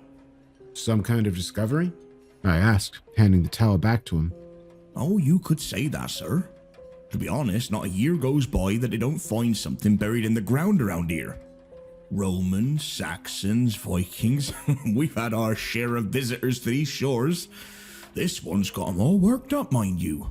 Gold, they're saying. Some sort of buried treasure by the beach. I walked down yesterday and happened to take a glance at what they were digging up. It don't look like any gold I've ever seen. It's sort of white, silvery. Maybe it's silver or platinum or heaven knows what. Oh, but never mind my ramblings. Railway, you said? Yes, that's right. I'm an inspector for the lines. They're looking at expanding electrification on the Cumbrian coast. I've come to see how the lines look and see that the necessary repairs are done. Ah, that'll explain the workmen. I did wonder what they were up to at the station. I hope they've been behaving themselves. I smiled. I didn't see them when I got off the train, but with a day like today, I assume the foreman ordered them to pack up and wait out the storm. That'll be the lion. I think I spotted a few of them enjoying a couple of pints of old Fred's mild. It's not a bad drop, mind you, but not as good as the casket ales we've got on here at our bar, sir, let me tell you. A brief but awkward moment of silence passed between us before he spoke again. Ah, but listen to me twittering on like an old fishwife. You'll be wanting a room, no doubt. As I say, we do have space, what with it being off-season. How many nights would you be wanting, sir? I should think no more than 5 nights. Though, if this weather continues, I may be here for a while longer. Oh, it'll pass, sir, I'm sure. Now, 5 nights, let me see. That'll be £2.10. Board isn't included, but you'll find a lovely selection of food and drink on offer in the bar, or if you prefer, I know a good few local places you can eat. To be honest, I said, pulling out my wallet, after the train journey I've just had, I think a comfy bed is all I want for now. As I said this, my wallet slipped from my grasp, sending a small collection of shillings and half-crowns and pennies scattering across the floor. Damn, I said as I bent down to pick up the coins. Not to worry, sir, I'll get the register book sorted out for you. He produced a large red leather tome and opened it on the desk. Pulling out a pencil from his jacket pocket, he licked the lead tip and looked at me as I struggled to reach a shilling that had wedged itself under the reception desk. I'll fill in the particulars for you, sir. Oh, I'm Ted, by the way. Ted Slater. Now, what name is it? Marsh, I replied with a strain as the shilling finally relented and found its way back into my hand. Howard Marsh. Marsh? He said, the smile swiftly fading from his face. His brows were furrowed now, and there was an almost accusatory tone to his follow-up question. You visiting family in town? No, I replied with a half-laugh. What do you mean? Oh, it's just there's a few Marshes who make their home in Seascale, mostly down by the seafront. You don't look much like a Marsh to me, and you seem like a nice fella, so I'm sure they're no kin of yours. It's just that, well, between you and me, the name Marsh isn't spoken of highly around these parts. The old man had piqued my interest now. I knew only a few Marshes in my home county of Kent, but the name was rare enough that I had never encountered it in all my years traveling across Britain. Are they that bad? Well, they're queer people, if you don't mind me saying, sir. I'm not one to talk idle gossip about other folks, but the Marshes ain't like any other folk in town. Keep to themselves mostly, probably for the best. Most are awful to look at. They age quickly, and those eyes of theirs don't seem too keen on confining themselves to their sockets. Huge, bulbous things they are. Makes them look like a toad or a cod or something. Surly too, and miserable. Most folk would rather cross the street than risk talking with one of them, and that's on the rare occasion they ever leave the house. I can only think of a couple that's spotted on a regular basis. Old Eli Marsh and his sister Mary. Come to think of it, I've not seen either of them for a few months now. Some folk whisper that Mary is actually Eli's wife and not his sister. But from my experience, sir, some of the families round here don't bother to make that distinction. He shut the guest book with a large thud that caused a small cloud of dust to rise up from the reception table before placing it back where he had found it. Then he leaned forward, his elbows on the desk, and spoke in a slightly quieter tone. Most of them are gone now. Not dead, mind you. A large part of the family upped sticks and went down south a few decades ago, somewhere near Manchester from what I hear. You just be careful, sir. Telling folk you're a Marsh isn't going to make you any friends in Seascale. Relation or no relation. Well, thank you for the warning. As I say, I won't be in town for long. If everything is settled, I'd quite like to go to my room. There was a hesitation in the old man. He looked at me for a moment longer than I would care for, before returning and grabbing a key from the wall behind him. He placed it on the desk, his hand still covering it, and looked at me once more. I got a sense that he wanted to continue the conversation, though with a reluctance that I could not account for. Yes? I said, raising an eyebrow. Forgive me, sir, but we did have another fella by the name of Marsh come by here a few years ago. I said nothing, not wishing to interrupt the man and discourage him from continuing. I can't recall his given name, but he was definitely a Marsh. We didn't speak too much. He wasn't one for chatter, but I got the sense that he knew the town well, almost as if he was a local himself. He certainly looked like a Marsh, if you understand me. All dry skin, big eyes, and thick lips. He only stayed the one night, mind, because... He stumbled and swallowed hard before continuing. Early one morning, before even I or the missus were up, he left the hotel and walked down to the beach. Some of the fishermen saw what he did next, and they said he stripped his clothes off and walked into the sea, naked as the day he was born. Vanished, they said. Didn't even try to swim, but sort of bobbed on the water, and then sank down below the waves. They never found him. No hide or hair of the fella. He must have drowned, I guess, but they never found the body. I was unsure how best to respond to the strange story that had just been told to me. Certainly there are more expedient ways to end one's life, but who can say what logic persists in a mind so set on self-destruction? Instead, I simply sighed and made a weak attempt at saying what a tragedy it must have been to have a customer do such a thing, and that I hoped he wouldn't worry about me doing anything even remotely similar during my stay. He didn't seem at all sympathetic. He just nodded and released his hand from the key. You have a nice stay, sir. Those beds upstairs are comfy and warm. Yours is the third door after the stairs, pretty much above me here in the reception. With that, I picked up both my briefcase and the key and made my way to the staircase. I glanced into the bar area, which lay next to the stairs, past a double door of stained glass and brass frame. There were a few locals inside, drinking and playing what looked like dominoes. For a moment, I thought about heading inside and having a quick brandy to warm my bones, but decided against it. I thought about what Ted had said about the Marsh name and thought it best to leave them to their ale and their game. If anyone found out my name was Marsh, the news would spread quickly. If my experience working in small towns and villages was anything to go by. Instead, I ascended the stairs, each step creaking hollowly with every foot I put forward. The room was indeed where Ted had said it would be, and I opened the oaken door with a heavy clunk from the iron key. Both the door and the key looked old. Probably originals from the hotel's early Victorian days, I mused as I walked into the room. If I was feeling generous, I would describe the room as cozy, but still wet from the rain, and with the graves on my knee now stinging. I instead thought of it as poky and cramped. The ceiling seemed a little too low and somewhat misshapen, with a sort of large dent on where the south and west walls meet. The rain was still pelting the windows, which seemed to be made of thinner glass than those in the foyer, amplifying the sound of the storm outside.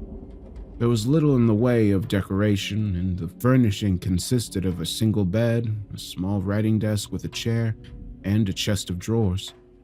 These two appeared to be Victorian originals, as the same amount of stains and flecking confirmed upon closer inspection.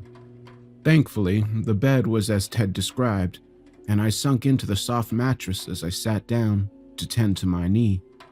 My trousers had unfortunately bonded with a sticky mess that was just forming a white liquid scab over the wound, and I was forced to peel it away, removing the repair work my body had started and causing it to bleed once more. It stung badly, and as I winced, the image of the train conductor's mocking face flashed before my eyes.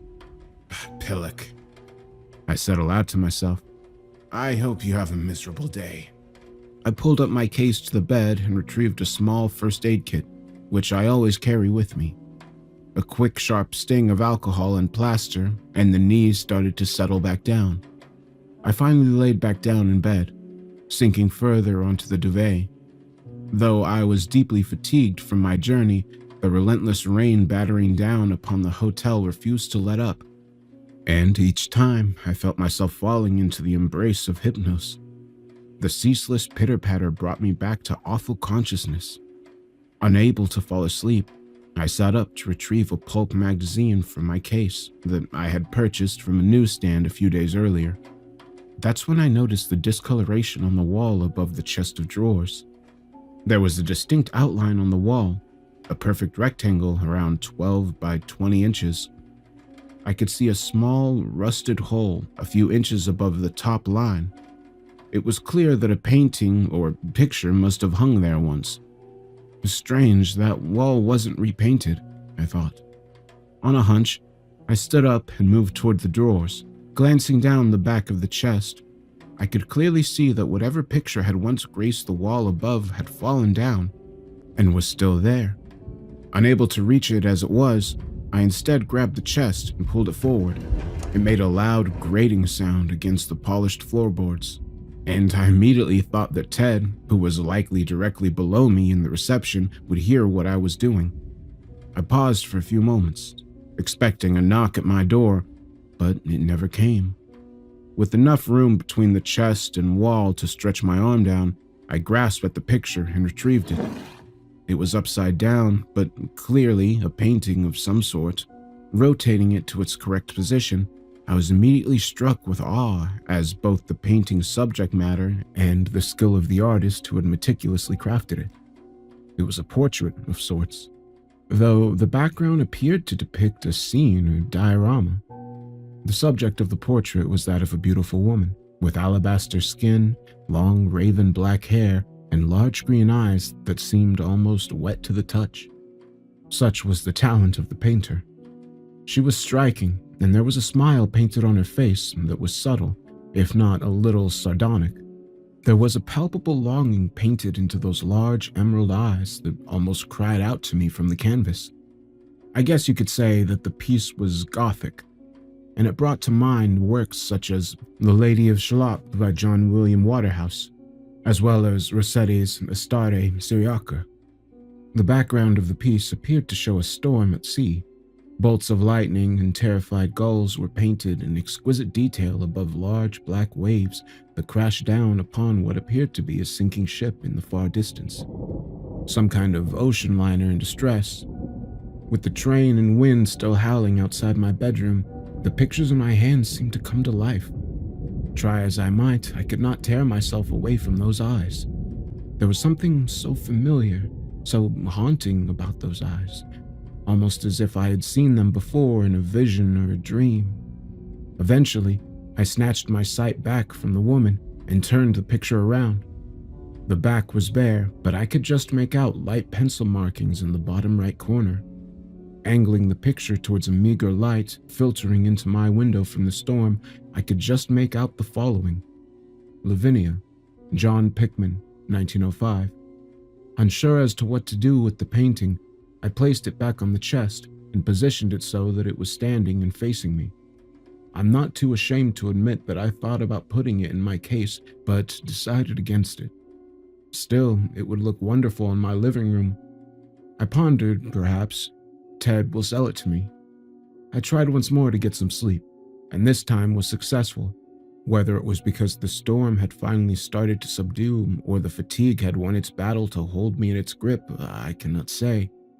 The sleep, however, was far from restful.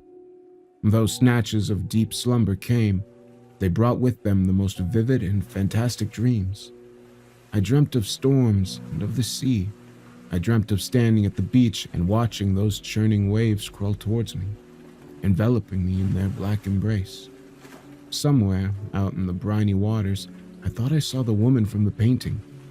She was bobbing and splashing playfully in the waters, unconcerned with the storm around her, for she was of the sea and therefore unafraid of it. I stripped off my clothes in a mad fit of lust and desperation.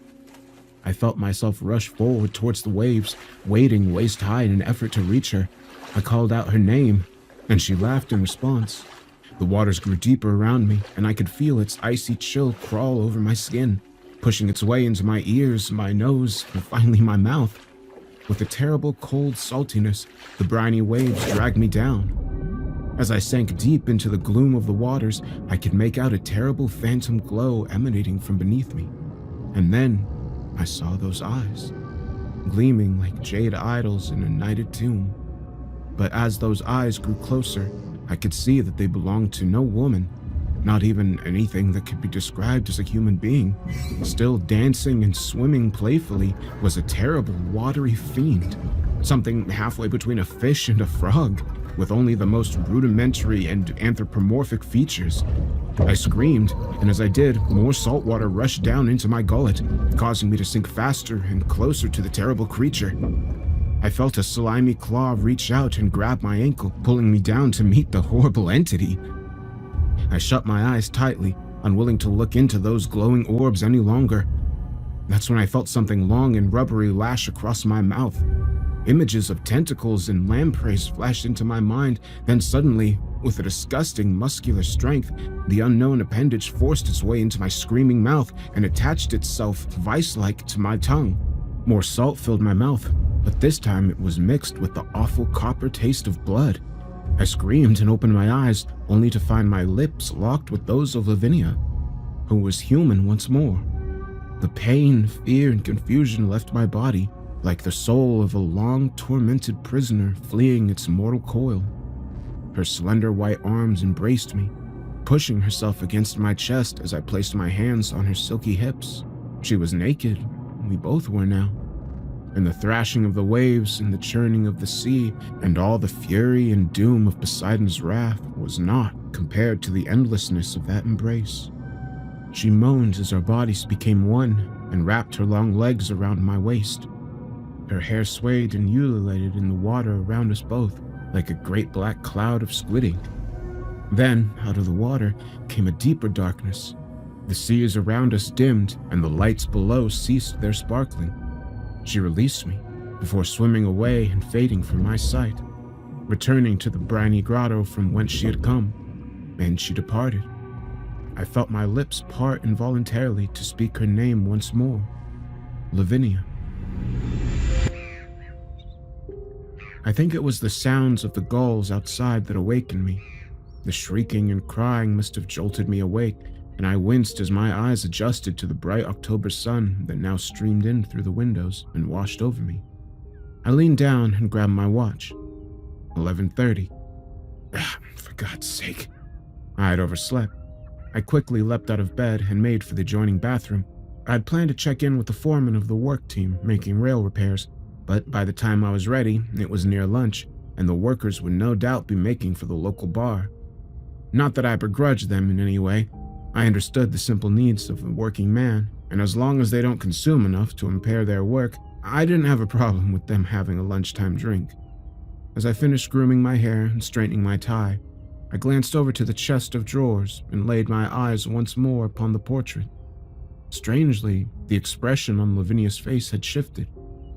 To this day, I cannot say if it was a trick of the light or a mere misremembering, but at the time, I could have sworn that the smile on her face was a little wider than it had been the night before, a little sharper and less mocking. I approached the painting to get a better look, and as if possessed, I hastily grabbed it and placed it in my briefcase. unwilling to part from its company for even a few hours.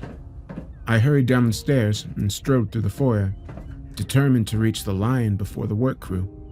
But as I passed Ted, who was busy cleaning the counter, something made me break my stride, and I instead approached him. Upon seeing me, he smiled. "Morning, Mr. Marsh," he exclaimed, wincing as the words left his mouth. He glanced around fervidly to see if anyone had heard him say my surname out loud, but happy that no one had, he continued. "Oh, sorry about that, sir. Is there anything I can do for you? The breakfast is off at the bar, but I'm sure the missus could rustle you up some scrambled eggs and toast. Maybe a spot of bacon if you like." No, I'm fine. Thank you, Ted. I was just on my way to the Lion to meet up with the crew. I'll probably grab a bite there. "No offense taken, sir, but if you change your mind, we have some fresh lobster that's just come in from this morning's haul. Plump and juicy." He split his hands apart by a distance of around 12 inches, as if holding an invisible lobster out for me to see. I do like lobster, I said, putting my briefcase down. Maybe for some supper later, once my business in town is settled. Actually, I was wondering if I could ask you something about my room. "Is everything okay? I hope the bed was comfy. If not, I can always change the duvets over." No, everything's fine.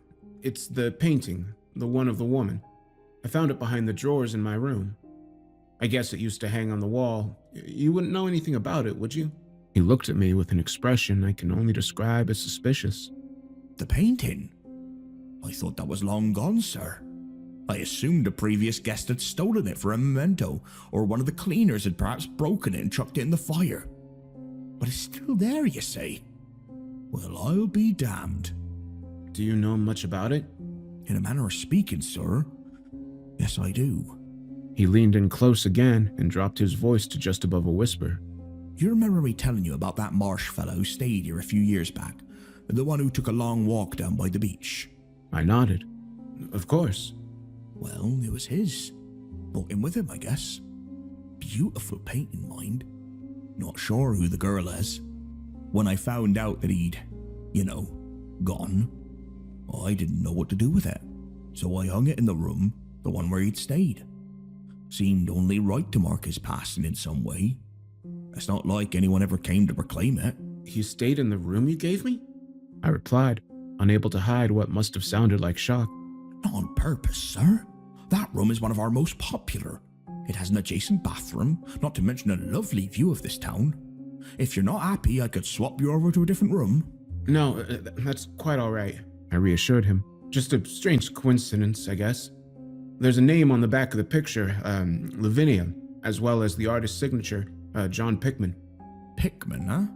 He cocked his head and thought for a few moments. Well, there's a Pickman who lives down on the seafront. Rubery Drive, if I'm remembering right. One of the old cottages. Come to think of it, I think he's a painter. That's interesting. I wonder if your previous Marsh visitor bought the painting from him. The date says 1905 on the back. He'd have to be very old to be the same Pickman. He is, sir. Very old. Have to be in his late 80s, if not his 90s. Queer old duck, mind. Wears an eye patch like you see in those pirate movies. He's not as strange as some of the folks around here, but he rarely leaves that cottage of his. You can sometimes catch him walking down by the beach, staring out across the waves. He's got no family, far as I know. If you ask me, and nobody is, I'd say he's not long for this world." I stood silent for a few moments before making my excuses and leaving the hotel. The weather outside was the exact opposite of the day before, with an open blue sky and a bright autumn sun casting its golden hue over the town. The streets were naturally busier now that the rain had vanished, and a few locals greeted me with a smile as I passed them on the way to the Lion. With the light crashing of waves in the distance and the faint smell of fish and chips in the air, coupled with the general atmosphere of peace, I could finally understand what so many tourists saw in Seascale. The place must be idyllic in the summer. The bar was only a short walk away, on the counter of Gosford Road, and just as I had expected, I found the foreman and the rest of the railway crew sitting in the far corner, eating and drinking, with a few of them playing darts on the nearby board. The bar was smoky, but not as dingy as I had expected, and I made my way over to the workmen and introduced myself. The foreman, a heavy-set Yorkshireman, with a thick red beard, introduced himself rather gruffly as Jack Ellis. The rest of the men were not so quick to give their names and continued with their games and drinking while I got myself up to speed with the work they had been carrying out before my arrival.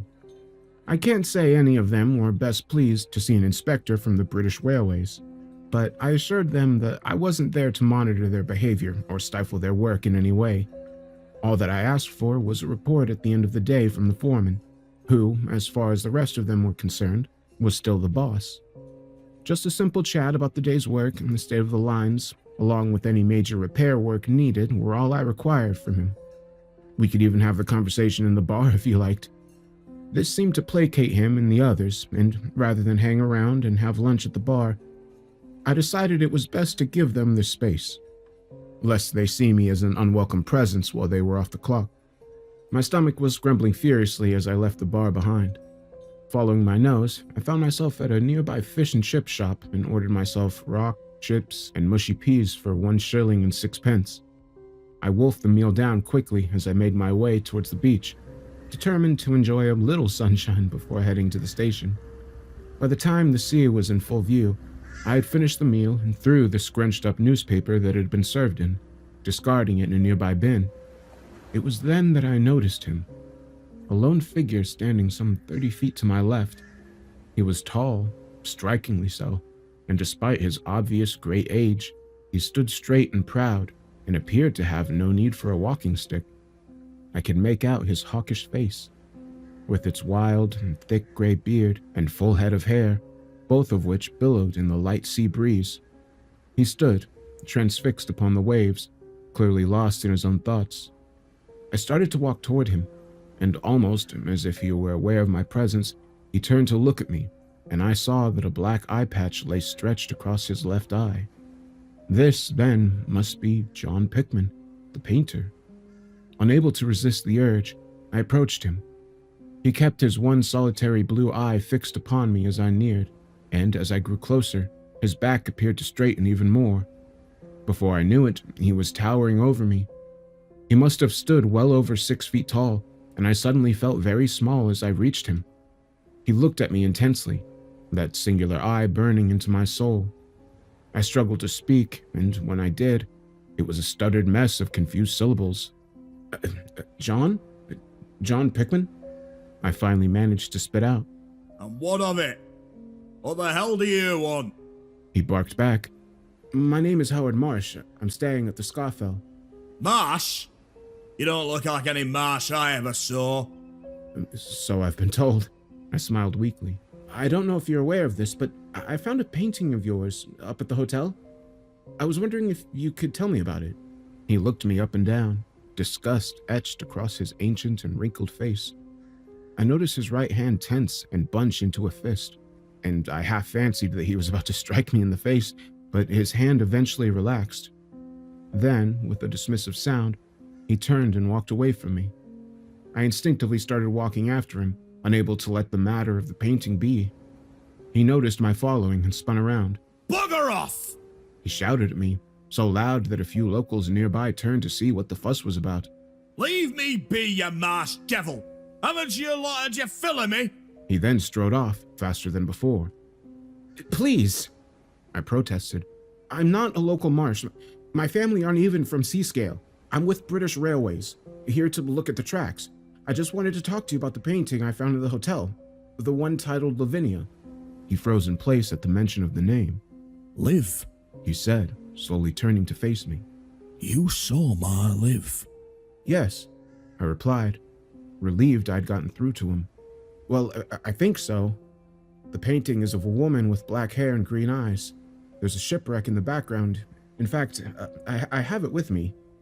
I reached into my briefcase and produced the painting. His mouth opened, almost as if he was about to address the picture directly. His shoulders loosened, and I could see his straight iron frame soften. Suddenly, he didn't seem so tall or menacing.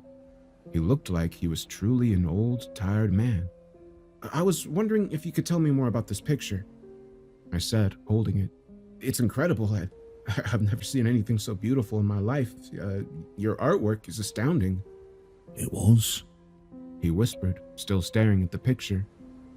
I'm sorry if I've upset or disrespected you, Mr. Pickman. I just wanted to tell you how much I admire your painting. I'm hoping the hotel will let me buy it. It's not theirs to sell. Looks like you've already claimed it. I assume the hotel doesn't know you took it. Besides, if you knew the story behind that picture and that art piece spread on the canvas, you'd leave me well alone, Marsh. But if it's a painting you want, I have dozens more at home. Why don't you come back with me? I'll pour us a drink and I'll tell you all about that sea witch you seem so fond of. Maybe then you'll drop the matter. Without hesitation, I agreed, and we both briskly walked down the seafront together without exchanging another word. Pickman's home wasn't far. A quaint, whitewashed bungalow made of solid stone and thatched roof that looked like it was badly in need of repair. He pushed open the faded wooden gate, which protested with a loud creaking. The garden around the property was a tangled, feral mess. Whatever plants had once dwelled there had lost the battle with the tough grass, which must have blown in off the beach and taken root, strangling the life out of everything around it. We reached the front door to his home, but to my surprise, he did not pull out a key to unlock the door, but simply pushed it open. Aren't you worried about thieves? I asked, leaving your front door unlocked like that. No one's got the stones to steal from me, lad. He replied, somewhat ominously. The interior was dark. There was a haze of dust floating through the air. The smell of ancient tobacco clung to everything, and I could see that the walls were slowly turning yellow from what I imagined must have been decades of pipe smoke. Papers and debris covered every conceivable surface. My host shambled into what appeared to be an ancient kitchen, and I glanced around at the curious dwelling I now found myself in. As I explored, I happened to glance down at a bundle of crinkled newspapers sitting next to a pile of tea-stained cups. The date on the first paper was Tuesday, 21st, September 1926. This paper is older than me, I said with a chuckle. I've got warts on my arse older than you, boy, He barked back from the kitchen. I laughed. Despite his prickly nature, there was something endearing about the old codger. He reappeared from the kitchen with a tray, upon which he had placed a pot of tea, a jug of milk, and 2 cups of saucers. I don't keep sugar, He said, setting the tray down on a small table that lay between the 2 rolling chairs in front of the fireplace. Bad for the teeth and bad for the heart. Sit down, lad. No point in being polite. Not with me, anyway. I did as he said, choosing one of the dusty chairs. He almost threw the tray onto the table, causing the cups to clatter loudly. I'll put us a fire on. It's a nice day outside, but this place doesn't catch much sun. In a few hours, it'll be colder than a witch's tit. He proceeded to light the fire, which had already been prepared with kindling and logs. I took the opportunity to inspect my cup, which, to my surprise, was clean and free of stains. I reached for the teapot, but he shot me a look that froze me in place. After a few pokes of the flaming kindling, he reached for the teapot, pouring us both a cup. It's a good tea, this. Strong. It's from Yorkshire. Gwen at the shop gets it in specially just for me.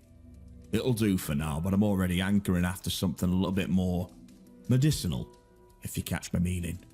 He then proceeded to slurp his tea loudly, letting out a satisfied and setting the cup down. He then reached into his pocket and pulled out a long wooden pipe. As he lit the first match, the small flame briefly flared, illuminating his face, sitting there in the dark, taking languid pulls from the pipe. His hawkish features and mad beard conjures up images of sorcerers and wizards in my mind. I must have been staring, because he shot me a look with his one eye over the rising pipe smoke and grinned. So, you reckon you're not a Marsh? At least not one of our Marshes. My family is from Kent, I replied, taking a sip of the tea. I've never really met any other Marshes, except from my close relatives, of course. Any sailors in your family tree? He asked, taking another pull from his pipe. It's funny you should ask that. My father was in the Navy, served during the Second War, and my grandfather was in the Merchant Navy before him. Aye, thought as much. I'd wager there's salt water in your veins, Marsh. Best you not go digging too deep into that. I didn't understand what he meant, but I decided not to press any further. Now then, let's talk about this painting of mine. It's a long tale, lad, You best make yourself comfortable, because by the time I'm finished, you won't ever want to set foot in Seascale again. I shifted uncomfortably in my chair, but did not interrupt him. He then proceeded to tell me the most fantastic and horrifying story I had ever heard. Though his memory had clearly faded a little, his mind was sharp, and he was able to recount details from over 50 years ago and describe them with the most vivid imagery, making them seem as if they had just occurred only that very morning. At times, I dared to interject, either pushing him for more details on certain topics or reminding him of where he had left the story when pausing for more tea, or to light the pipe, or to take a swig from a bottle of dark rum he eventually produced from the kitchen. As he unveiled the horrid chain of events to me, the sun in the sky rapidly vanished, giving way to the night in a terrible, ferocious storm that quickly descended upon us. Those night hours were the worst, his story of horror and decay amplified 100-fold by the howling wind and the cataclysmic rumbling thunder and the heavy raindrops that hammered the windows of his home like rusty iron nails. By the time his story was finished, the morning sun had risen and neither of us had slept. I immediately took my leave and made for the next train leaving Seascale. Despite the day being clear and bright once more, I could not bring myself to look out at the beach or the seas beyond it, and instead made my way inland as quickly as I could. I did not bother to return to Scafell to recover my belongings, because the thought of being anywhere near that place caused a sudden dread to grip me. Upon returning to my branch office, I tendered my resignation and left the employment of British Railways for good. I had no desire to spend the next 3 years on the Cumbrian coast, helping with the government's plan to modernize the northern lines. I returned to my native Kent, and then after a few years relocated to London, where I remain to this day. In the long years that have passed since that day in Seascale, I have made several inquiries into the events described to me by John Pickman that have since added a terrible authenticity to certain details that I long thought too outlandish to have any base in reality. It all started with that damned ship. If it weren't for that particular storm, on that particular day, she'd have blown to another port or reached her destination, and we would have had our peace. The ship in question was the Miskatonic, an ocean liner of the Blue Star Line bound for Dublin from Kingsport in the United States. She was modest, lacking many of the luxuries the other, more famous passenger ships offered, but she was famed for her great speed and had ferried countless Irish immigrants to the shores of America. No one was sure how she had come a cropper in the water, but whatever misfortune befell her was greatly aggravated by an unusual and uncharacteristically furious June-time storm. The call had gone out in the early hours of the morning that a ship was in trouble off the coast, and before too long, a large crowd of Seascale residents had assembled on the beach. There was talk among some of the more courageous men about taking out fishing vessels to pick up survivors, but they were wisely talked down by the more experienced seafarers. All that crowd could do was watch helplessly as the waves enveloped the ship and pulled her down into the depths. In less than an hour, she had vanished, taking nearly 1,200 souls with her. For whatever reason, the lifeboats had not been deployed, and for a brief, horrifying moment, the waves were dotted with men, women, and children, bobbing up and down helplessly in the water, only to be swallowed up one by the infinite night and bliss of the Irish Sea. All anyone could do was pray and hope that whatever gods were listening would have mercy on the poor souls cast adrift. When the morning came and the seas calmed, the bodies started to be ejected onto the beach. Hundreds upon hundreds of bodies strewn across the sands and rocks for miles. It took days to clear them away, and months to identify the remains in order to notify relatives in the States. Many of the victims remained unknown, however, and were given a burial at St. Cuthbert's Church, in a special area of the cemetery set aside for them that the locals started to refer to as Neptune's Taken. Word reached the authorities that some bloated bodies had washed up as far north as Maryport, but a great deal were never recovered, forever claimed by the sea. There were wild reports that some of the bodies displayed signs of a shark attack, but this was immediately discredited. Every expert and layman of the sea agreed that no shark found in British waters could ever have been responsible for the terrible wounds that several of the victims had suffered.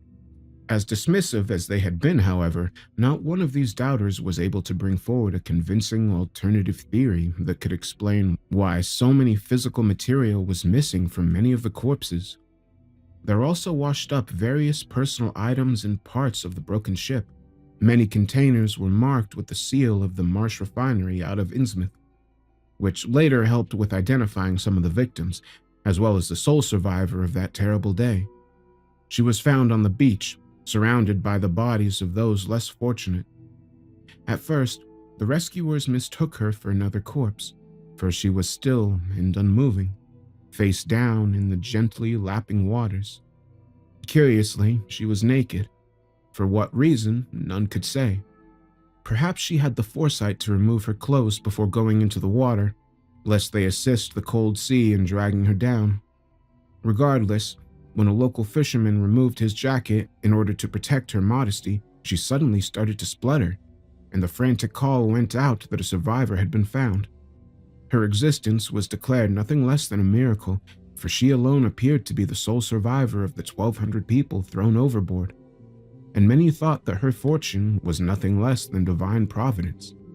The fisherman who discovered her was Stephen Graham, a close friend of Pickman's, who was 28 years old at the time and visiting family in town. Stephen carried the half-conscious girl to Dr. Trenton, the local physician, who examined her for any signs of trauma or injury. Apart from a few cuts and bruises, however, she was unharmed.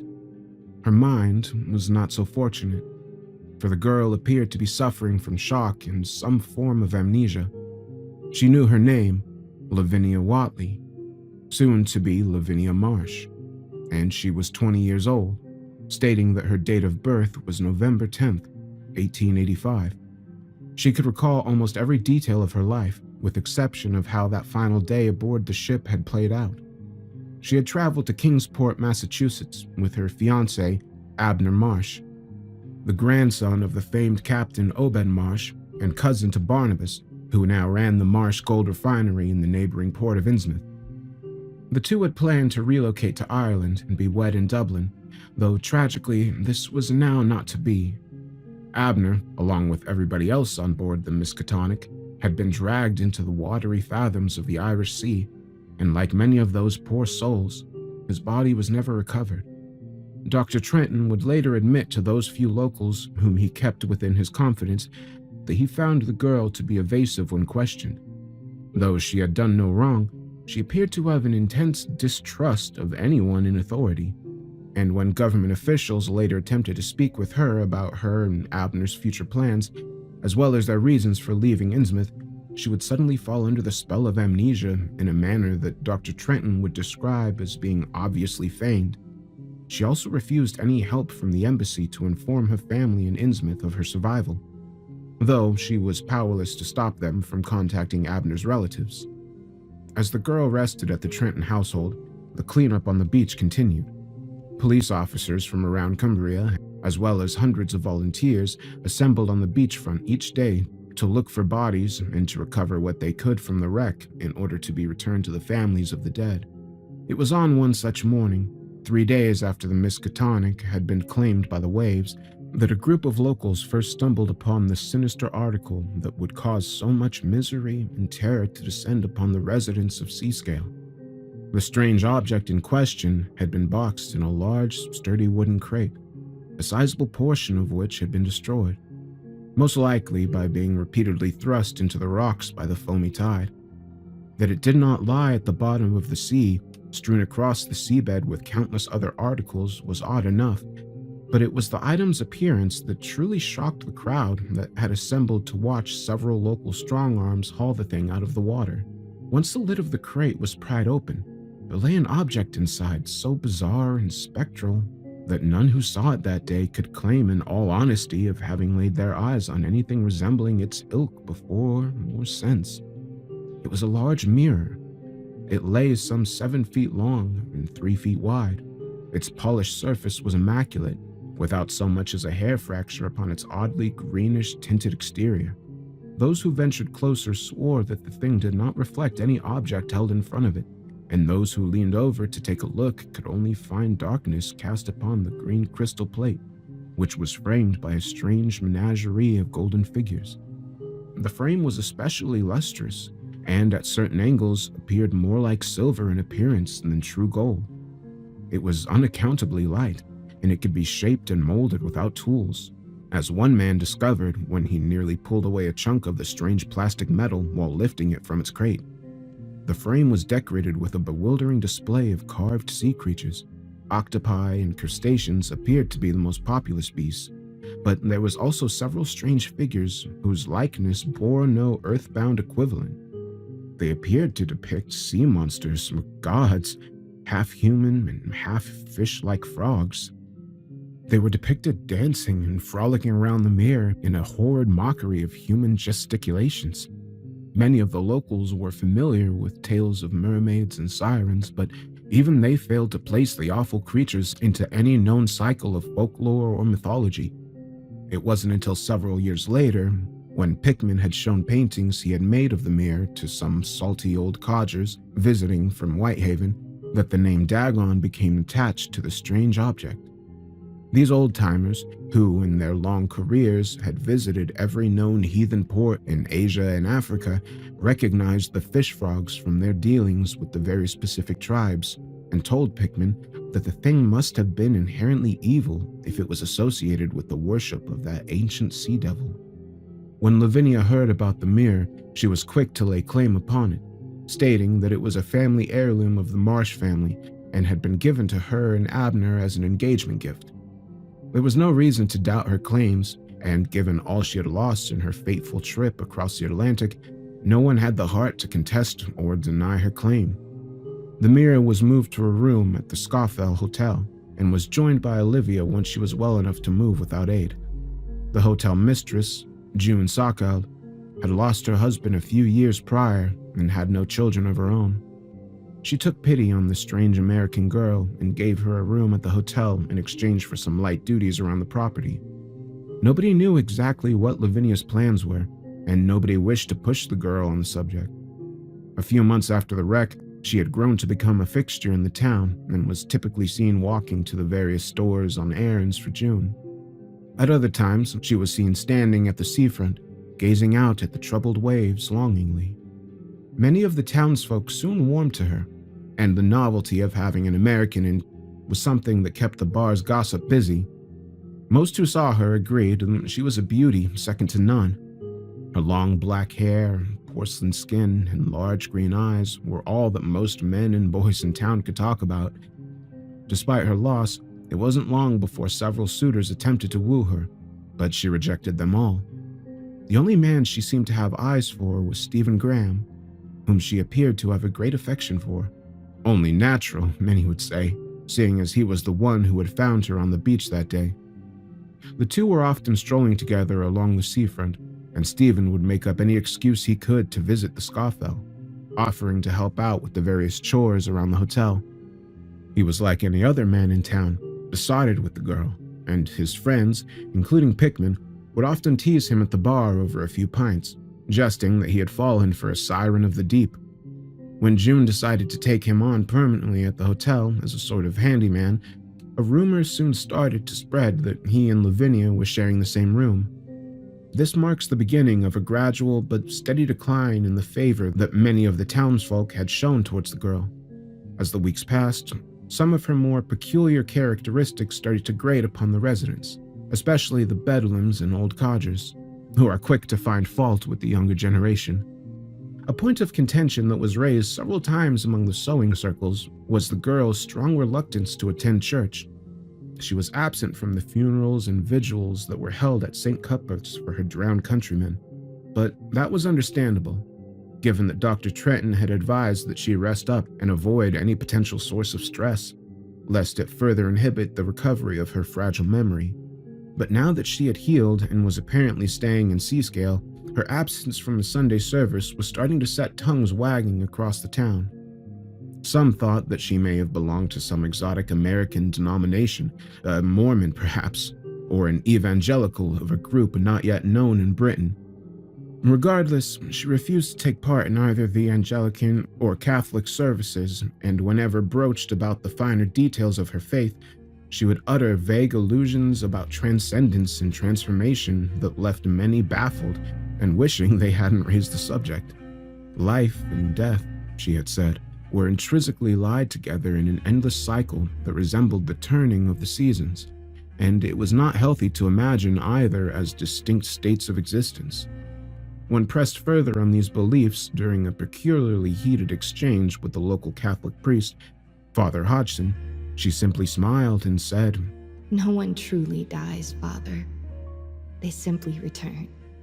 Several of the old-timers declared that there was something distinctly pagan about the girl, though they failed to justify this claim with anything other than a vague collection of half-forgotten fairy stories and old wives' tales. The growing resentment towards the girl did nothing to dissuade Stephen from pursuing her, and as the two grew closer, the less Pickman saw of his friend. Stephen had once been a regular fixture at the local bar, was once becoming a rare visitor, and one that his former courtier friends was growing less and less happy to see. All agreed that there was something off about Stephen, though it was difficult to articulate just what it was that first started to repel others. Some of the locals reported that he could be seen muttering to himself while sitting alone in the corner of the bar. On other times, he would appear to be gripped in some form of mania and would start to preach the same strange talk about transformations that Lavinia was prone to sharing. His appearance, too, was starting to decline, his former youthfulness and vigor giving way to a fragileness usually reserved for someone several decades older. Great dark rings were forming under his once vibrant hazel eyes, and his skin was growing pale and transparent. On one occasion, he collapsed outside the newsagent's, and Dr. Trenton had to be called out to attend him. The doctor had insisted that Stephen be transported by horse and coach to the hospital in Whitehaven, but he refused, and instead spent a few days at the local surgery to recover. Trenton, never one for maintaining the confidentiality of his patients, was heard telling others that Stephen's body had been covered in curious small circular wounds, as if punctured by dozens of tiny needles. These sparked all manner of rumors and gossip about his and Lavinia's private life. Pickman stated that he hadn't seen Stephen for at least 2 weeks before the incident, but took the opportunity to visit him at Trenton's surgery. He did this not only because he wished to check in on his friend, but because he knew that Lavinia would likely not be present, for Trenton had kept most visitors on a strict leash, only allowing one into the surgery at a time, and for no more than 30 minutes. Pickman described the terror state that Stephen appeared to be in, disheveled and exhausted, but still a marked improvement on how he had been before the collapse. Trenton assured that Stephen was on the mend, and his health would be restored with a few weeks of rest and hearty eating. It wasn't Stephen's physical condition that unnerved Pickman, however. It was his mental state. During his brief visit, Stephen talked incessantly about Lavinia. Had Pickman seen her? Was she talking with any other men in town while she was at the surgery? Where was she last seen in town, and so forth? Pickman quickly discerned that Stephen's inquiries were not born of any longing or concern, at least not for Lavinia, but of fear. Fear that he would soon be released by the doctor and once more fall under her spell. I can't help myself. I know she isn't good for me, isn't good for this town, but it's those eyes, those beautiful eyes. They change color the longer you stare into them. Green as kelp 1 minute, then deep blue like the morning sky the next. Sometimes they're black, black as the dark ocean. I can feel myself drowning in those eyes. I can taste the salt of them as I sink down into their depths. I can't pull myself away. Those eyes, those beautiful, terrible eyes. Pickman had called Dr. Trenton into the room once Stephen's ramblings started to break from a hushed whisper and erupt into a feverish babbling. A sedative was administered, and Pickman was told that it was best to leave Stephen to rest. Reluctant to leave his friend, Pickman had suggested that he stay and keep watch over Stephen, but Trenton did not budge and insisted that he leave the surgery, assuring him that he could come back and visit in the morning. It was the last time he would see his friend alive. The news traveled quickly the next morning. a body had been found at first light by fishermen preparing for the day's catch.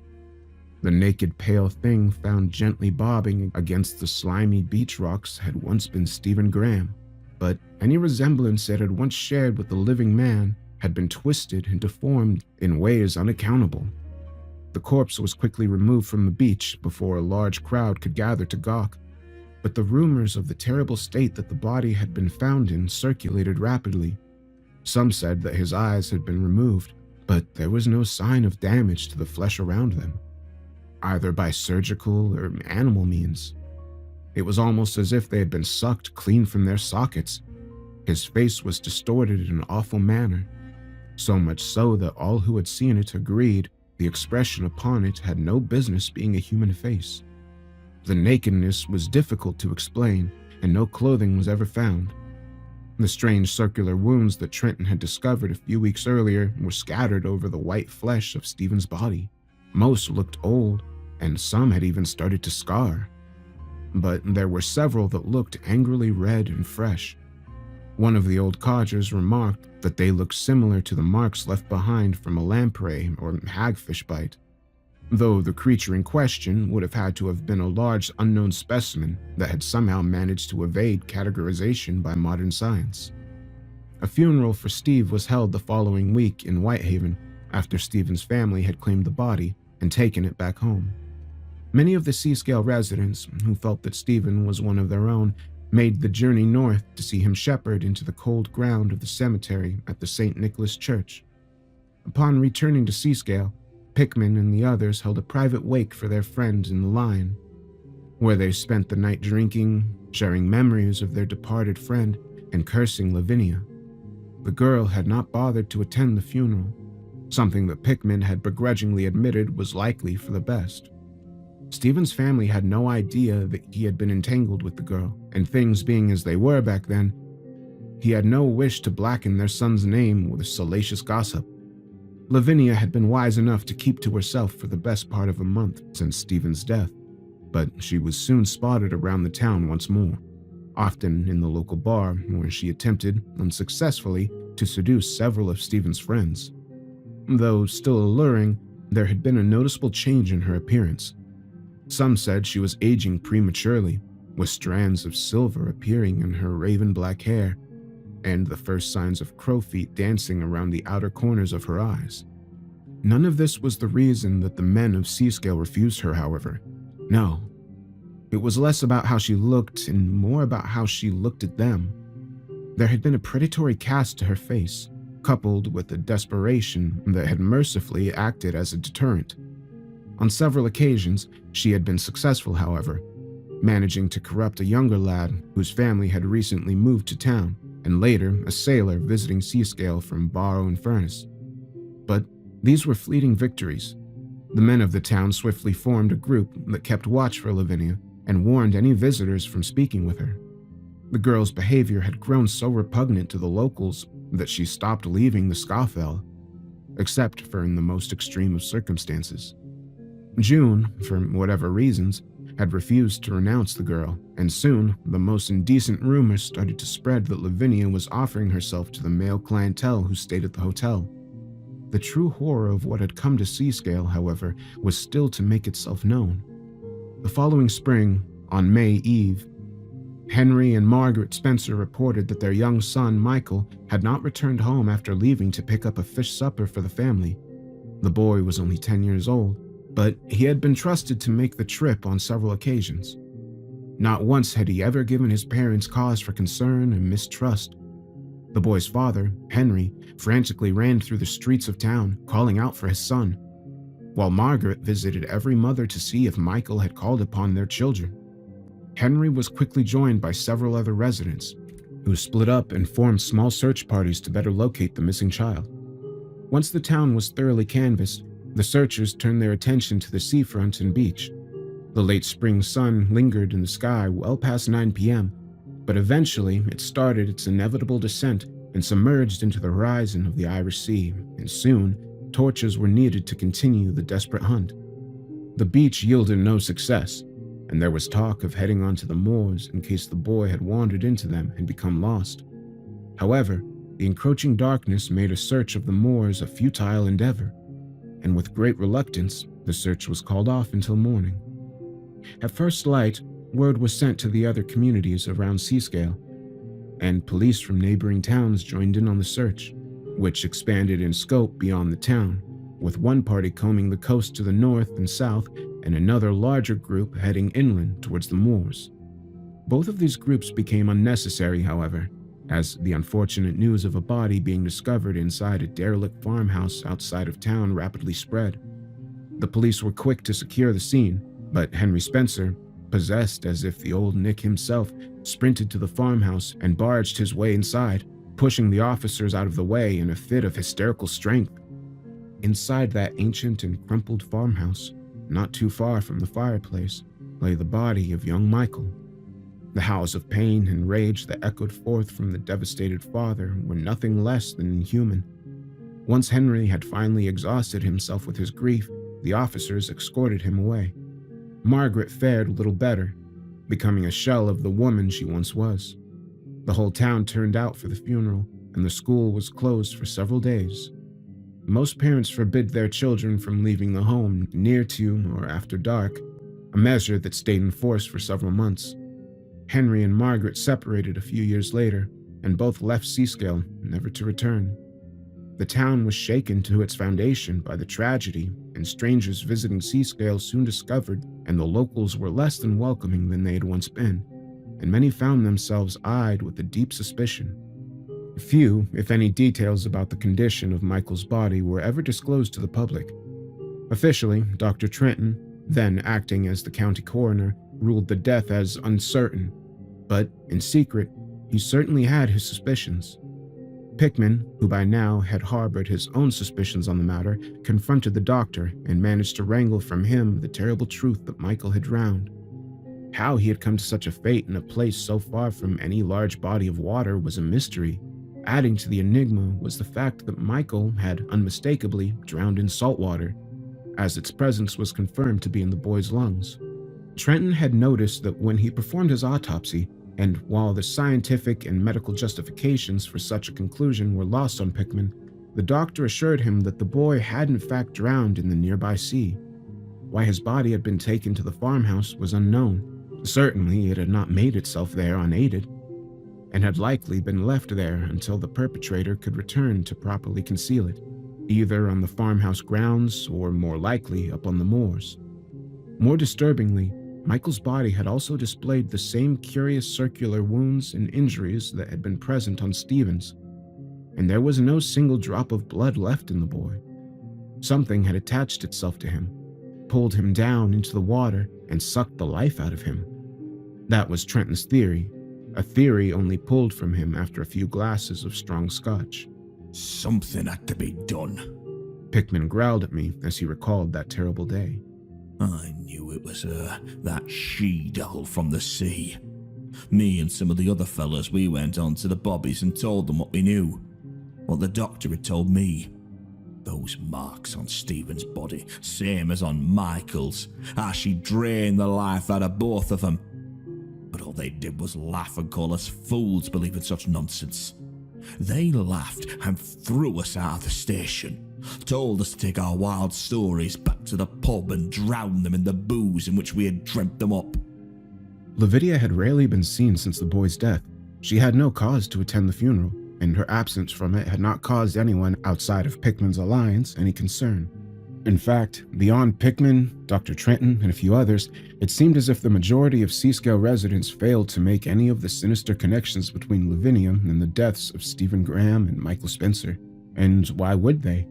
Most were ignorant of the similarities between the wounds on the bodies, and even if they were, who in the right mind would attribute such marks to a young woman? But Pickman was adamant that Lavinia had been the root cause of both deaths, and the police were unwilling to do anything about the great evil that now stalked the town. He was determined to do something about it himself. For the next few weeks, Pickman started to watch Lavinia, from a distance at first, but gradually he voluntarily decided to be drawn closer into her orbit, making sure he was present at the various stores that the girl would visit while running chores for June. He then started to frequent the public bar at the Scafell, giving up the Lion as his local drinking spot. A few of Pickman's friends, who had started to vigil with him, could not bring themselves to abandon the local pub. And so, by the time he started to drink at the Scafell, he was largely alone in his investigation. Only Dr. Trenton had stuck with him, joining Pickman for a brandy twice a week when both of them knew that Lavinia was present, working behind the bar. Pickman made a conscious effort to soften towards Lavinia, even going as far as to flirt with her on occasion. How much of this was truly an act is something that he claimed not to know, but whenever he spoke to her during this part of his story, he would stare into the distance, and a relaxed, enjoyed expression would creep across his otherwise stony face. He would catch himself as he grew misty-eyed talking about the girl, and do his best to reiterate what a vile sea harpy she was. But it was clear to me that he had once labored upon Lavinia's spell. Pickman was careful to note that Lavinia's previous bout of premature aging had mysteriously reverted, and by whatever methods available to her, the girl was youthful and beautiful once more. Pickman would watch on occasion as an out-of-towner staying at the Scawell would fall under her spell, and he soon learned the rumors that her entertaining guests were at least partially true. It is perhaps from jealousness that he decided to try and court the girl himself, though he took pains to explain that this was simply a ruse to uncover the truth about her involvement in the strange death of his friend. The closeness to which he felt towards Lavinia was rapid, and within a month or two they were engaged. This was of great shock to the rest of his friends, and to Trenton, all of which distanced themselves from him, but to Pickman this did not matter. So enraptured he was in both the girl and his quest that he failed to notice that his former comrades had turned on him. It was during this period of engagement that the horror finally occurred. It had caused Pickman to not only break off his engagement to the girl, but to flee Seascale altogether and keep his distance from the town of his birth for several decades. Once Europe became involved in the Great War, he was already signed on with the merchant navy and saw his fair share of horrors, all of which he claimed paled in comparison to that singular terror he had seen that fateful night in Scafell. After the war, he had settled in East England and found a job working in Scunthorpe at the steel mill. When World War II broke out, he was too old to serve in the Navy, but the mill became an important site for arms manufacturing, and he stayed on to do his part for king and country. He likely would have stayed there, but an accident at the mill had left him with only one eye, and the compensation offered to him had allowed him to retire early. For whatever reason, be it a nostalgic longing or a sense of closure, he had decided to return to Seascale. As Pickman neared the completion of narrating his long story to me, the storm outside had already passed, and the first rays of dawn were struggling to rise over the town. Though I had stayed awake the entire night listening to his account, fatigue had failed to find its hold over me, and I remained enraptured by his tale. Though I dreaded what was coming, I had no choice but to remain in his presence to hear the truth. The dream of Lavinia from the night before had been so real and so vivid, and his entire account had been so disturbingly affirming in its details that I felt hopelessly entwined within it. And so I listened to him, listened to the final details that had caused him to abandon Seascale, just as I did as soon as his tale was finished, fleeing in a panic from that place with no intention of ever returning. The horror had come, Pickman said, with the disappearance of another child, this time an infant belonging to a young couple who had come to Seascale on vacation. Despite being outsiders, the townsfolk rallied around the couple, and everyone who could joined in on the search. Pickman could not recall the name of the baby or its parents, for he had left town on the very day the disappearance had occurred. This had, of course, cast a dark shadow over him, for a few of his former friends, bitter over how he had abandoned them in favor of Lavinia, were quick to make accusations, some of which have stuck to this day, making it clear to me why Pickman had such a strange reputation in town and many avoided him. But he cared little for this. He had seen the truth, and a lifetime of ostracization was little when compared to what he had seen that night. Before he revealed to me that final horror, he stood up abruptly from his chair, so much so that it shocked me and caused my heart to beat erratically. He left for the kitchen, and when he returned, it was not a tray of tea he was carrying, but a stack of canvases under both arms. Slowly, he placed them around the living room as he spoke, knocking off ornaments and various bric-a-brac as he slammed them down on the table, the chairs, the mantelpiece, and anywhere else they would fit. Each one had a crude replica of the painting I had brought him the day before, the painting I had found at Scafell. Upon each canvas, he had vainly tried to recapture Lavinia's likeness, but it was clear he was painting from memory, for although the subject of each was unmistakably obvious, each bore strange flaws and blemishes that caused them to pale before the original. When he was done, I found myself surrounded by the gleaming green eyes of over a dozen imitators, all arranged around me and staring at me with an intensity that made my head swoon. "This is what I've been doing all these years I've been back, Howard," he said, his one eye now wide and fixated upon me. "The terrible truth is that, even though I dream of her nightly, her face fades from my memory. But the eyes, I always recall those eyes with horrid clarity. To think that even now, after all those years and all those horrid things she's done, I cannot escape her." His voice was trembling with every word, and the threat of hysteria was slowly expanding as he continued. "Once I heard about the child, it was as if the scales had finally dropped from my eyes.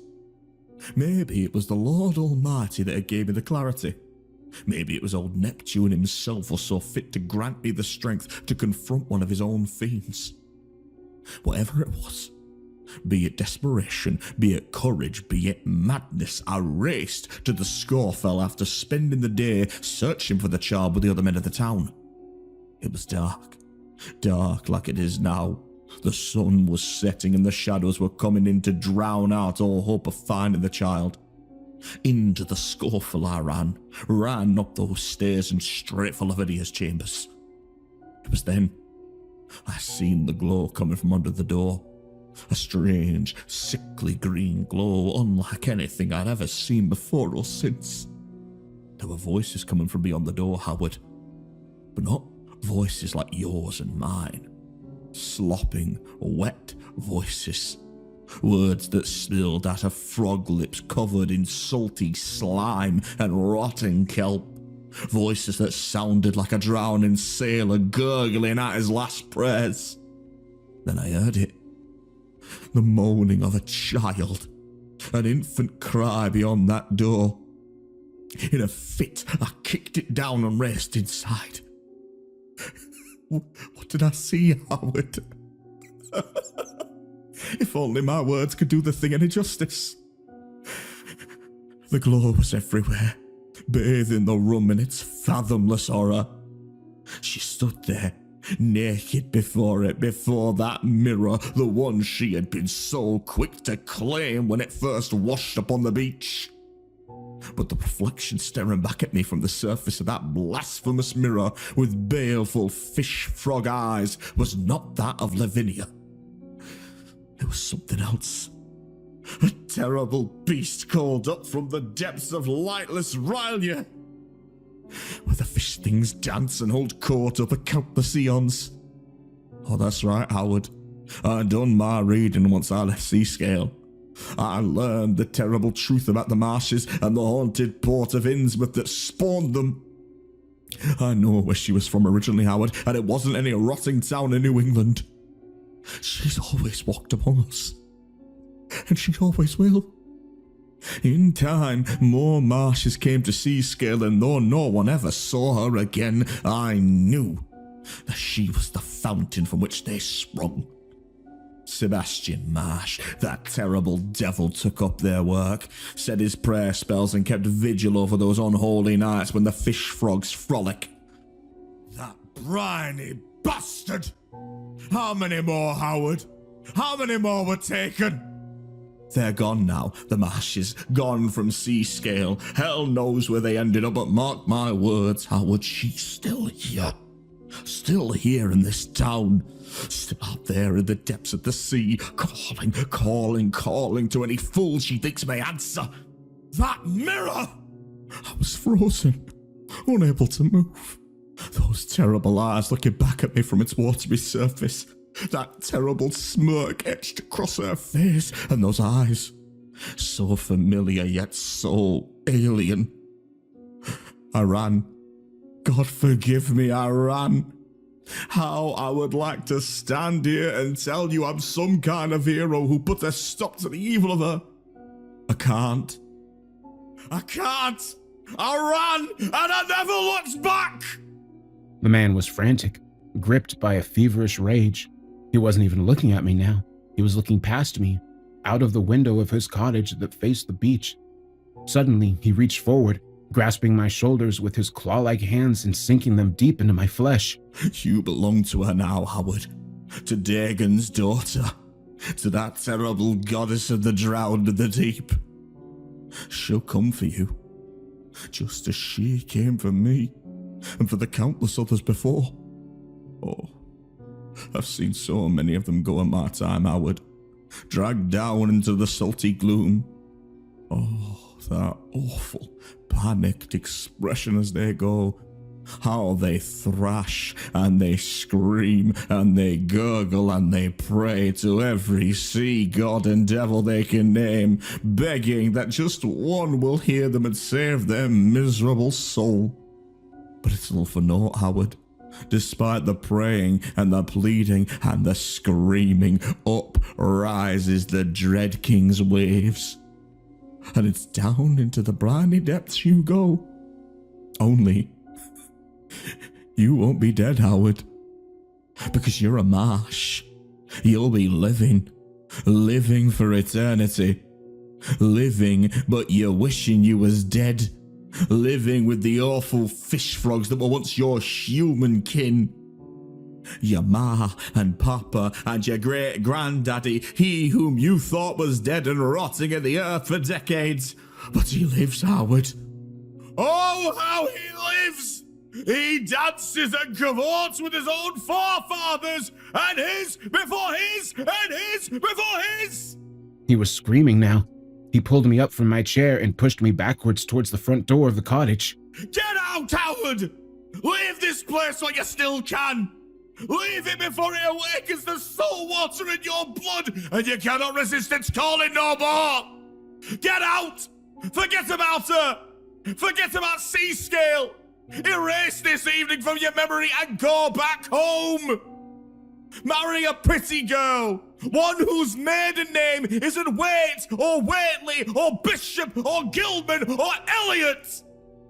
Marry a pretty girl who's never seen the sea and never wishes to! Leave, Howard, before she comes for you! I never even told you the worst part of that dreaded night, did I? Tell you how, cradled in her white arms, she bore the mewing, crying and terrified form of that child.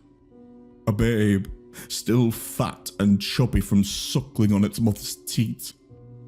She held the poor infant in her outstretched arms, and from out of the mirror that terrible fish phantom reached out and grabbed the child. Reached out, I say. For it wasn't Lavinia's reflection that stared back from the mirror. It was her husband.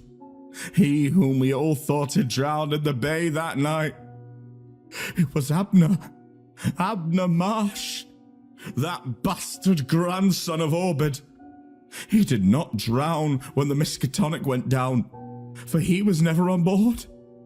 He had made that trip back up to the depths long before Lavinia set foot aboard that accursed vessel. Followed her, he did. Followed that ship like a shark follows a bleeding sailor. She had brought him with her to Seascale, to feast upon the blood of Englishmen the way that they have feasted upon the blood of the Innsmouth folk. Cast out they had been, exiled from that crumbling place for crimes that even the Order of Dagon thought blasphemous. He was terrible, Howard. For all the scales and the fangs and the webbed hands, I could see the face of what was once a man staring out at me from that mirror. That was what looked back at me.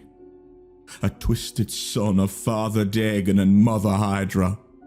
Grabbed the child, he did. And with one last cry for its mother, sucked it into the watery surface of the mirror.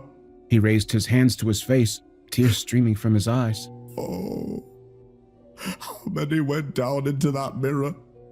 How many to feed that beast? I could have stopped her, Howard, don't you understand? I knew what she was doing. But my lust for that porcelain skin and those chalky white thighs blinded me to the devilry she wrought upon this town. The blood of those lost souls is on my hands too! He drew closer to me, so close that I could feel his rum-soaked breath on my face. You want to know the terrible truth, Howard?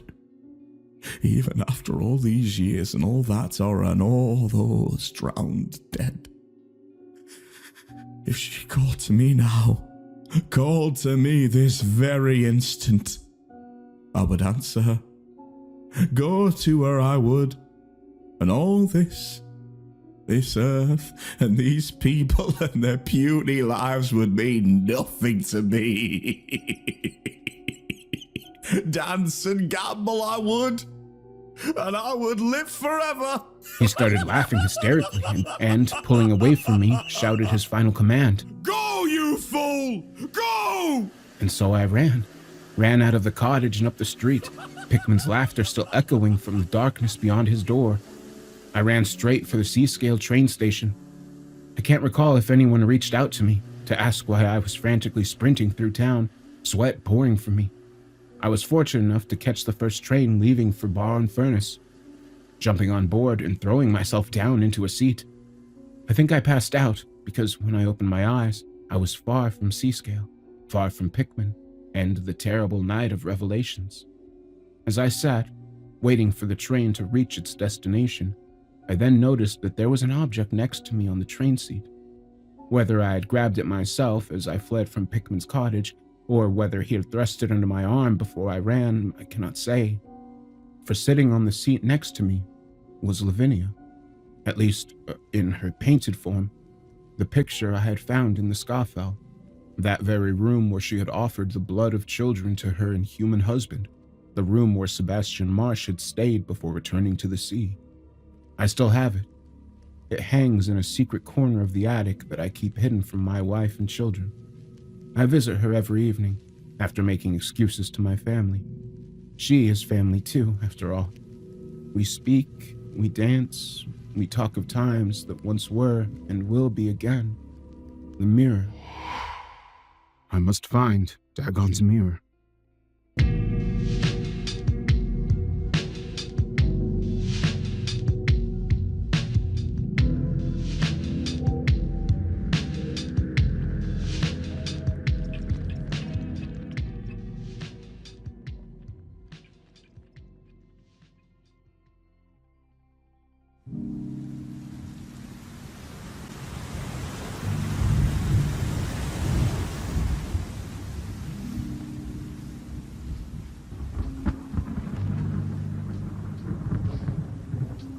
Gray rocks and grayer sea, and surf along the shore, and in my heart a name, my lips shall speak no more. Charles G.D. Roberts, Gray Rocks and Grayer Sea. Gods curse you, Waitley! Curse you to Hades! Get back, you devils! Back, I say! Oh God! Oh Lord! Help my poor soul!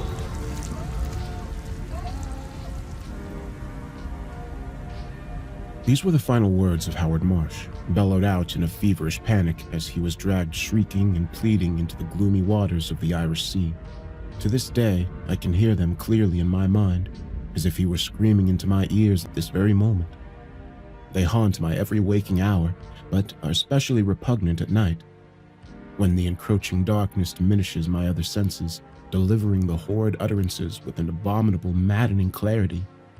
In dreams, too, I find no salvation, for Howard's words and his awful face, twisted with shock and rage, assault my slumbering mind nightly. I've not slept a full, restful night since I witnessed my friend's demise, snatched as he was from the jagged rocks beyond the lighthouse where we had met on that terrible night 5 years ago. The lighthouse is gone now, its brine-soaked masonry scattered across the seabed, and destined to slowly erode into pebbles, and then sand, and then finally nothing until it joins the abyssal fathoms that lurk deep beneath the waves. Though Howard Marsh's end has been of his own doing, pulled away from this earth by the very cosmic forces that he had once sought to embrace, I cannot help but pity him, for I am not convinced that his physical ruin erased all trace of the man, nor that of the other whore that had shared the lonely lighthouse with him. It is no simple endeavor to write an account of what I witnessed that forsaken night. My hands tremble with every vivid detail that I dare myself to recall, and what little courage remains in me is fragile and fleeting. I have tried every earthly prescription known to mankind in my quest to blot out that terrible night from my mind, especially the dreadful end that befell Howard Marsh, but nothing satisfies. Liquor does not help. It only makes things worse, bringing on fantastic dreams of things Howard had only hinted at during our final conversation. I had some success with morphine, but the White Lady's toll on mind and spirit only helps to erode away the memories I seek to retain, while doing nothing to erase that evening of alien horror, in hopes that I can finally banish away the nightly terrors for good, as well as following the advice of Dr. Fleming at Byron House. I will now recount in full that lonely, wind-wrecked evening I shared with Howard Marsh in that doomed, crumbling edifice that was once the St. Michael's Lighthouse. I had known Howard for nigh on 2 decades before driving out to that lonely stretch of coast to see him. We had met on board the Lady Lenore, a rather poetic epithet for a dull North Sea oil rig, officially dubbed Ockfield Alpha by the Anglo and Nord Petroleum Company. I was Howard's senior back then, and I remember him as an energetic young man in his early 30s with a family. He was eager to learn the ropes of working on an oil rig and possessed an insatiable knowledge for all things. When not working, he would sit up in his bunk until the early hours, poring over historical texts and scratching down copious notes in his various journals. I will freely admit that during those early days, I could not stand the man, and on more than one occasion, we had nearly come to blows over his incessant midnight scribblings. Eventually, I did soften towards him, and after a few conversations over a bottle of rum, I discovered we had more similarities than differences, both being keen lovers of history. I felt sorry for him as well. Life as the new face on board an oil rig can be hard, and it can take a while to adjust to being away from one's family. The other roughnecks teased him ceaselessly, ridiculing his appearance, in particular his large watery eyes, small ears, and thick, wide lips. Despite this, he worked hard and was offered a promotion in a relatively short time. Our foreman, Alan Bishop, was a man not easily impressed by others, but even he took a shine to Howard and his strong work ethic. One of Bishop's many habits was that he refused to use given names, instead barking out Marsh and Whately whenever he needed our attention, which was frequent given that we were part of the electrical maintenance team. This amused Howard, who also took to calling me Whately and never by Doug, despite how many times I protested.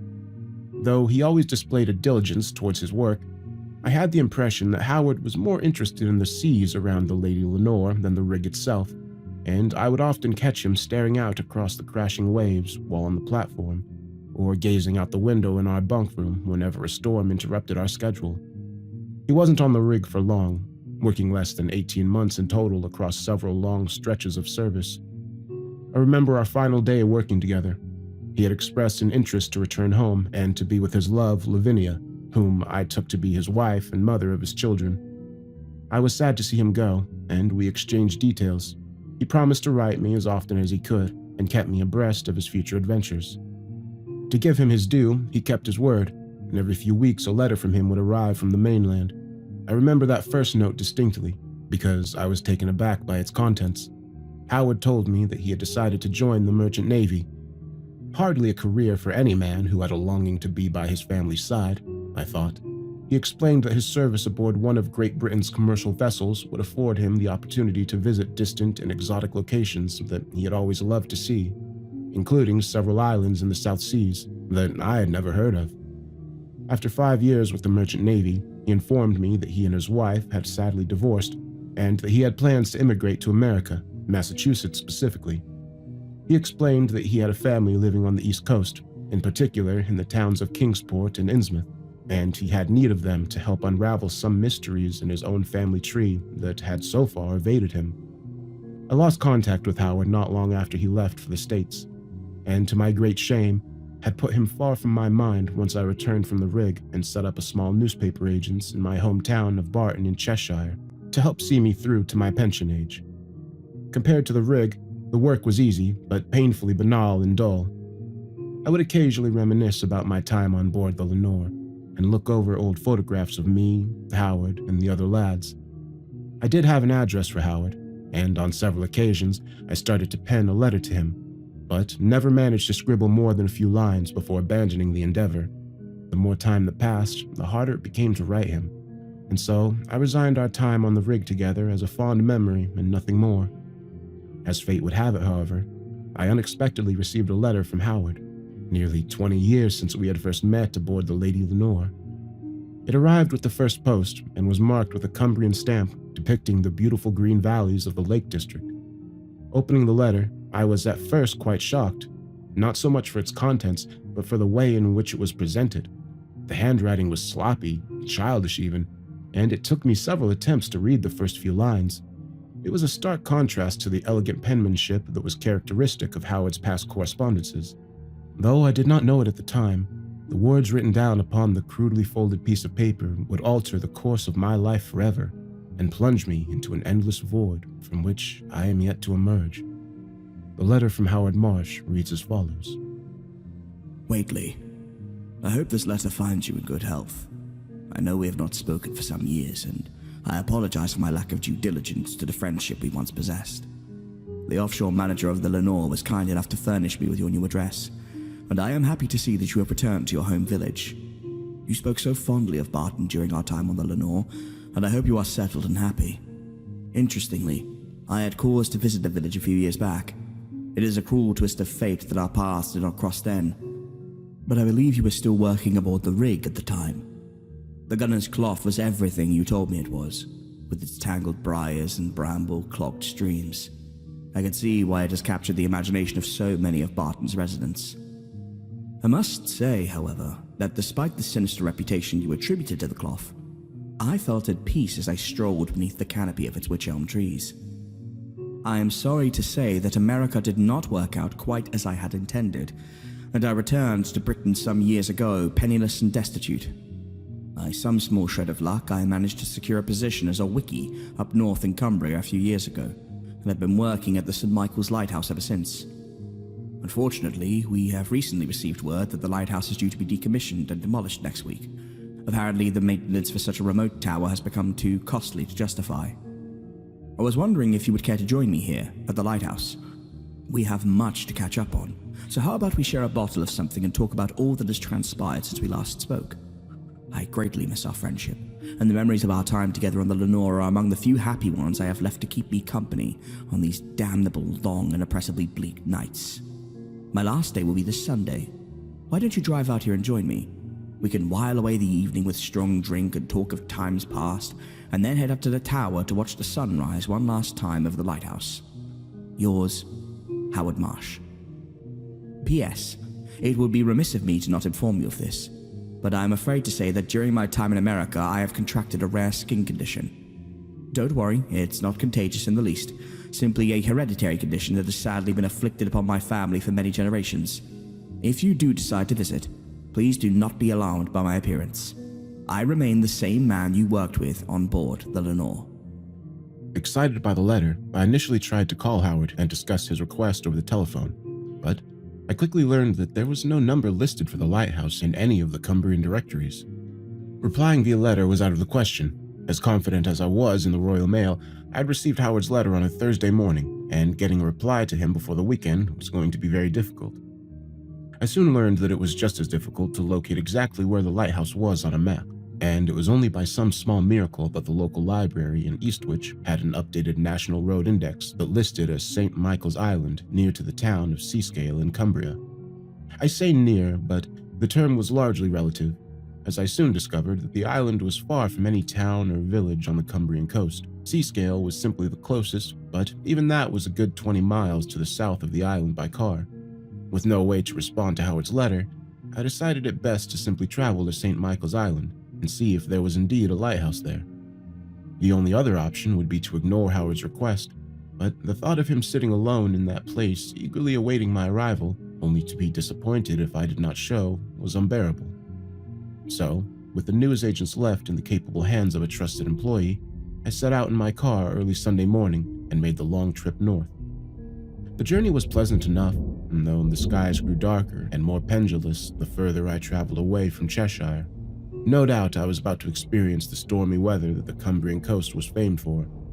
On several occasions, I had to pull over in order to read the map I had brought with me, and it was during these times that I noticed just how nebulous the clouds above me were becoming. In a little time, my car's headlights had to be turned on to assist in illuminating the darkening country lanes that my map had assured me would lead to my destination. By the time the lashing Irish Sea finally came into view, the rain was hammering relentlessly on the roof of my car. The visibility in my fogged-up windscreen had also grown perilously limited, and so I slowed the car down to a crawl as it maneuvered around each twisting bend and tight curve in the road. After what felt like a lifetime of cautiously navigating my way forward, I spied the flashing white of a road sign up ahead as my headlights swept feebly across the gloomy landscape. Slowing to a stop, I wound down the window, wincing as a barrage of cold rain pelted my eyes, and tried to make out what was written on the sign. Seascale 2 miles. The sign was pointing towards a narrow road that snaked its way to my left and closer to the churning gray waters of the coast. With the maelstrom above me only threatening to grow worse, I decided a brief sojourn back to civilization would be welcomed. Not to mention, I could pick up a few sundries for Howard to enjoy when I finally did manage to join him at the lighthouse later. The town came into view quickly as I followed the road down and towards the sea. Large empty fields, constrained by hedges that were little more than a tangle of thorny briars, flanked either side of me, and through the downpour, I could make out the silhouettes of several crumbling and dilapidated properties, squatting along just beyond the neglected farmland. A small stone bridge appeared in the road ahead, and beyond this, several more houses could be seen. At first, the properties were spaced out, dotted on the left-hand side of the road, but as I drew closer upon the town, I could see more of them nestled together beyond a large sign that read, "Welcome to Seascale." The town itself was wholly unremarkable. Apart from the omnipresent sea and its crashing waves to my left, it did little to stand out from the hundreds of towns and villages I had visited across Britain. The storm had of course driven most of the locals out of the streets that bisected the houses and numerous B&Bs that faced the coast. Turning right and following a road that led to a small tunnel beneath a railway overbridge, I emerged on either side, finding a large stone hall looming to my right and a local church perched on a hillhawk in front of me. Passing the church and traveling towards what I guessed must be the town proper, I spied what looked like some kind of ongoing restoration project. A large, squat building appeared to be in the process of being torn down, though with the storm raging, the construction vehicles crowning the structure were naturally abandoned. It was a sad sight. Clearly, it had been a prominent and important building, but was now little more than a skeleton of rafters and beams, precariously held together by a husk of what little stone material endured. Passing by slowly, I could just make out a decayed sign still clinging stubbornly to one of the last remaining intact walls. It read, Scawfell Hotel, in a flaking gold lettering. As I continued making my way to the town center, I could not banish the name Scawfell from my mind. I was convinced I had heard of such a place before, some residual memory or half-remembered conversation, perhaps. Scawfell. I rolled the word around in my mouth a few times to see if I could invoke some kind of reminiscence, but nothing came. The sight of a newsagent's and an adjoining sandwich shop up ahead quickly banished the hotel's ruins from my mind, however, and I pulled over eagerly, a sudden hunger gripping me as the various advertisements for homemade sandwiches and freshly baked pork pies beckoned. The woman behind the counter of the sandwich shop was friendly and pleasant, humming a tune to herself as she made me 2 large ham and cheese sandwiches, one for me and one for Howard, which she filled to the brim. The man working the counter at the newsagent's, whom I took to be her husband, was less gregarious and appeared to be annoyed at having to put his newspaper down to serve me when I placed my basket on the countertop. He lugubriously packed my items into a paper bag. I had learned from personal experience that working in a newsagent's is hardly an exciting career choice, but I prided myself on always greeting my customers with a smile and some small talk. Not this fellow, however. Anything else? He said. His words were impassioned and hollow. A bottle of Island Gold. Will that be all, sir? He turned his head slightly downwards and glared at me through his bushy, furrowed eyebrows. Oh yeah, that's everything, thank you, I said, pulling out a 20-pound note. Actually, you wouldn't have happened to have heard of the St. Michael's Lighthouse, would you? Supposedly it's not too far from here. The lighthouse. Aye, there's a lighthouse near here. Can't say I've had much call to visit there. It's out in the middle of nowhere. Why'd you ask? I'm visiting a friend of mine who works there, Howard Marsh. Do you know him? No, I don't. And I don't care to. If he's a Marsh, he's not welcome here. How do you mean? Let's just say when it comes to Marshes, I ain't got time for him. And we'll just leave it at that. He handed me the change and nodded. Well, I hesitated. I'll be going. Picking up my items and turning to leave. You won't be getting to the lighthouse now. He said, picking up his newspaper. The tide's in. Won't be out again until... around 8 o'clock this evening by my reckoning. I paused. Howard had said nothing to me about this in his letter. I had assumed the lighthouse simply stood on the coast. It's what they call a tidal isle. He continued, not bothering to look up from his paper. There's a causeway that leads to it. You can only walk it when the tide's out, which at this time of year is either around 7 in the morning or at 8 at night. I glanced at my watch. It was barely 1. 8 o'clock, you say? He nodded slowly. How long is this causeway? I inquired, with the realization that my meeting was now at the tide's mercy. Not too long. I think it's just under a mile or so. He flicked to the next page of his paper, a small smirk starting to creep across his lips. A mile? That's some distance. Is it safe? He slapped his newspaper down on the counter and stared directly at me for a few uncomfortable seconds before answering. Should be, I guess. There's a handrail attached to it. Just make sure you use it. The causeway is bound to be slippery, especially in this weather. He gestured outside at the torrential rain. It's safer than it used to be anyway. Now that it's covered in concrete. Safer how? Before they covered it, it was a natural crossing to the island, or so I've heard the old codgers around here say. The Devil's Spine, they used to call it back in the old days. Suppose it was like that in the Giant's Causeway they have in Ireland. You know, the one they made out of the columns shaped like... what do you call them? Hexagons? I suppose it was like that. That's interesting, I replied. The Devil's Spine? That's certainly a colorful name. How did it come to be called that, I wonder? How the bugger should I know? Look, if you're that interested, there's a library uptown on Gosforth Road. Why don't you go there and ask? I got work to do. With that, he packed up his paper once more and shambled through a doorway behind the counter, grumbling to himself as he did so. Glancing at my watch again, I do have quite some time on my hands before the low tide, I thought. The talk of the causeway had intrigued me. It sounded just like the kind of thing Howard would have written about in his journal. Perhaps a visit to the local library would help to whittle away a few hours at least. And if I could learn some more about the Devil's Spine, it would give me and Howard something to discuss. After all, my life had hardly been one of note since we last met. The rain outside was refusing to let up, so I quickly popped open the trunk of my car and threw the rum, cigars, and the rest inside before jumping back into the driver's seat. Gosforth Road was relatively close by, and had the weather been anything less than tumultuous, I would have cheerfully walked there. By car, the library took less than a minute to reach, and thankfully, the lights illuminating the interior confirmed that it was open to the public. Running inside, I found the smell of the building to be earthy, smoky almost, with the unmistakable aroma of ancient, yellowed papers and aged leather. Like many libraries, it was deathly silent, and I quickly realized that apart from a young woman sitting at the front desk, I was the only soul inside. The gruff fellow at the store had given me enough to work with, and I busied myself stocking the shelves and browsing the card catalog, looking for any geographical or historical text that mentioned St. Michael's Island, the lighthouse, or the Devil's Spine. After an hour, I had managed to assemble a small pile of relevant texts, which I immediately started to skim through, in hopes of finding any crumbs of information on my selected topic. The young librarian, whose name I learned was Annabelle, was kind enough to bring me some coffee as I scoured through the assembled books, as well as point me towards other sources of information, such as the local newspaper archive. Within a few hours, I had managed to piece together a small spider's web of fragmented stories, folklore, and historical documentation centered upon the St. Michael's Lighthouse and the surrounding island. The earliest mention of the isle appeared in the Cumberland Packet paper from 1776, which contained a reference to an Anglican vicar named Frederick Cooper.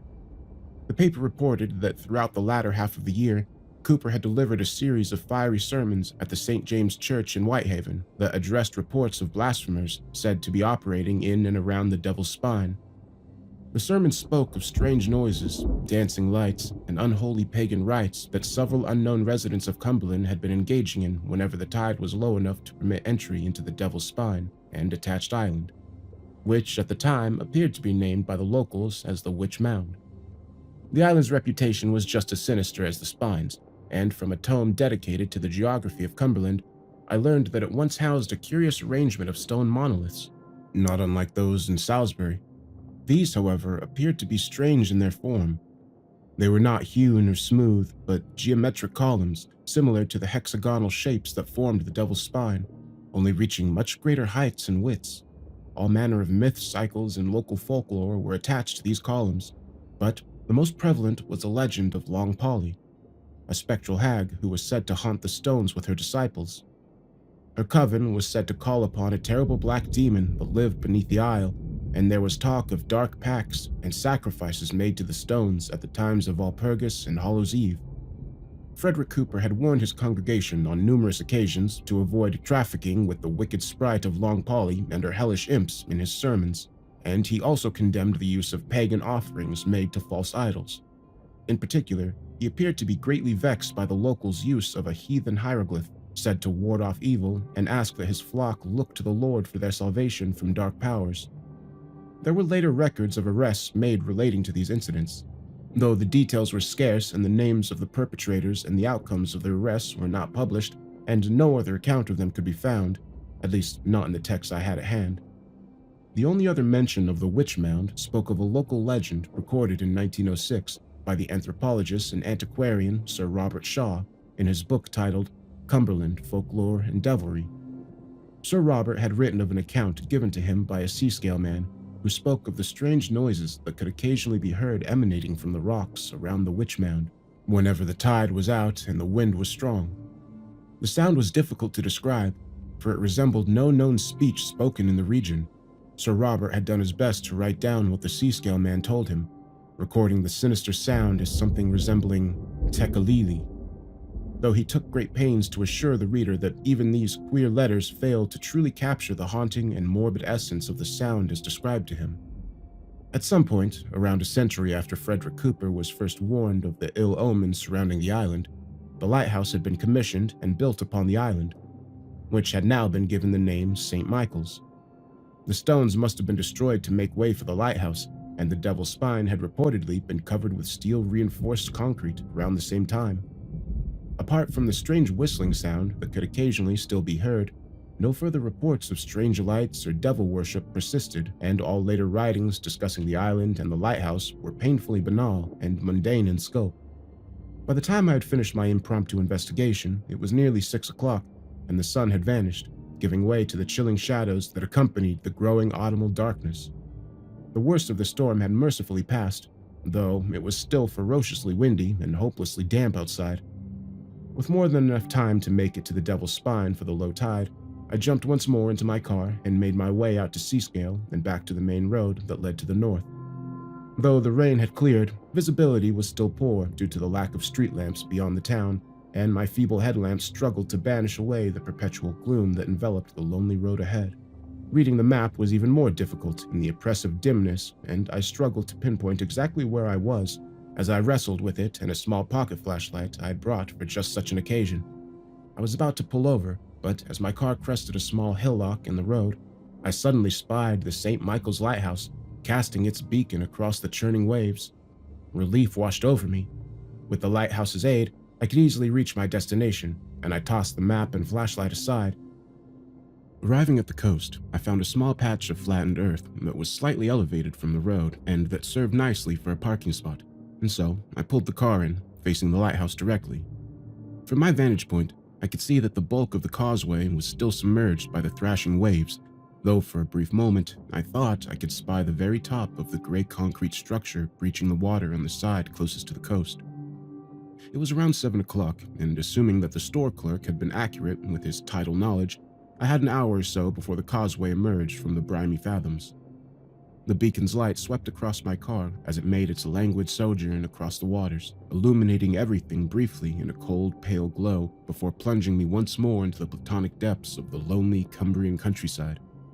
The signal from my radio offered little more than an incessant buzzing static, but I fiddled with the tuner in a vain hopes of finding something to help me pass the time. As I strained to hear through the hissing and crackling, I suddenly became aware of a sound beyond, something outside the car. It was faint and distant, and I fancied that I had imagined it when I wound my window down, only to be greeted by the billowing winds and crashing waves.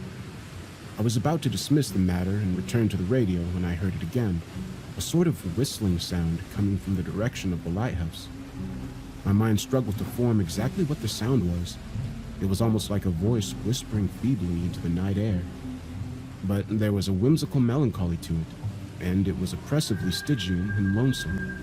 As I struggled to make sense of the odd notes, I felt a sudden rise in the air around me. It is difficult to truly describe, but it was almost as if the air around me was vibrating, ululating in unison to the whistle. I remembered Sir Robert's account of the Seascale man's encounter with the strange noises around the lighthouse, and that is when the words started to form before me in a horrid clarity. I cannot say if it was the sound that formed the words, or the words that formed the sound, but it was unmistakable in its utterances. I felt a chilling dread grip my heart, freezing it momentarily, and I could feel the beginning of a panic creep over my skin. Then, suddenly and unexpectedly, another sound bellowed out into the night, drowning out the wind and the waves and the strange musical whisperings. I physically jumped, striking the top of my head on the frame of the window as it roared out once more. It was the lighthouse foghorn. It took me a few minutes to appreciate that, although shocking, the booming cacophony was wholly mundane in nature and did not warrant the alarm and panic that had briefly fostered upon me. What happened next, however, was remarkably abnormal, for almost as if in response to that second mournful dirge, the light of the beacon shifted in its composition, transforming from a pale white to chalcedonic green hue that slowly deepened in tone to a dark emerald.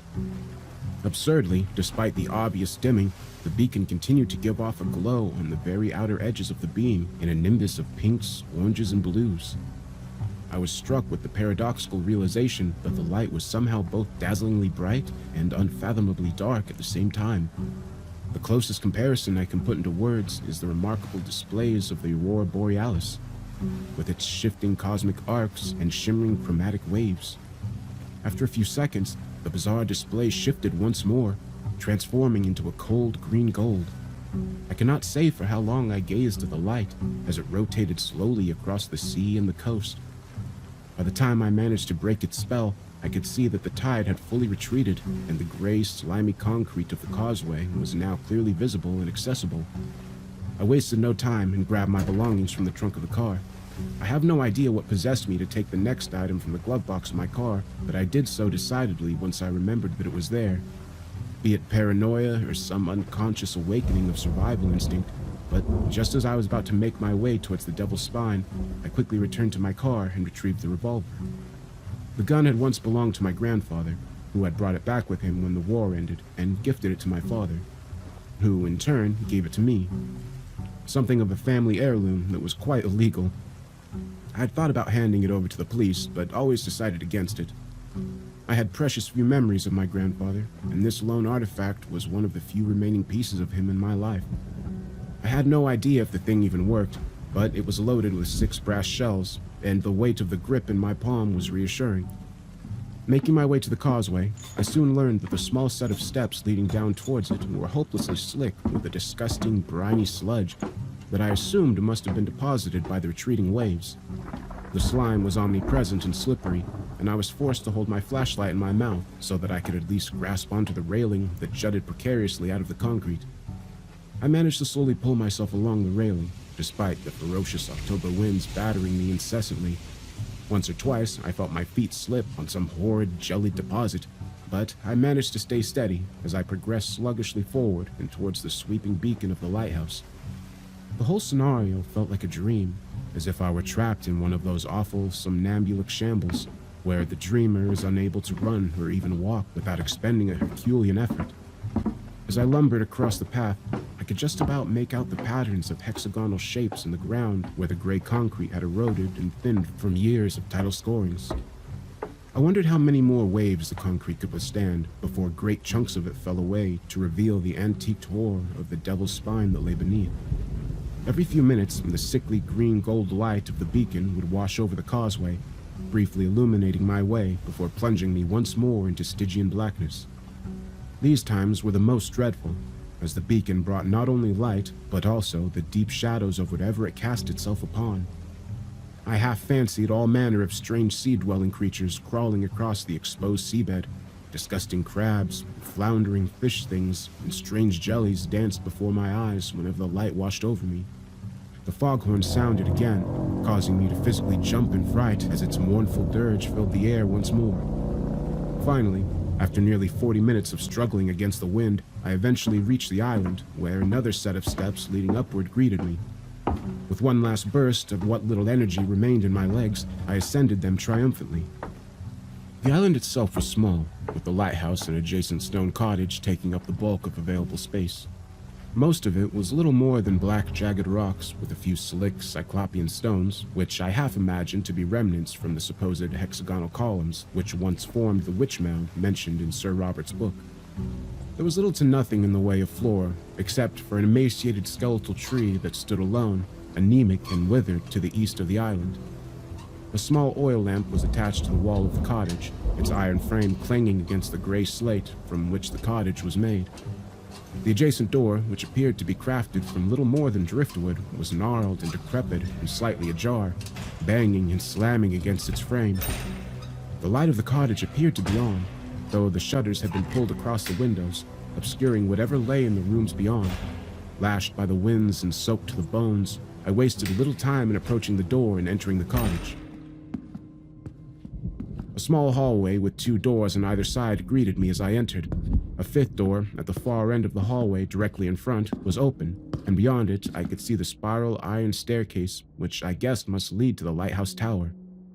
There was a coat rack crudely nailed to the wall on my left, with a few scattered coats, caps, and scarves piled on the hand-carved pegs. Beneath them lay 3 sets of large boots, all of which appeared to be mud-clogged and sodden. I wiped my own boots on the coarse burlap doormat, expecting my friend to hear me and come out to greet me. I heard nothing, however, save for the muted wind still billowing outside. "Howard?" I shouted into the deserted hallway. "Are you there, Marsh? It's Whately." Nothing.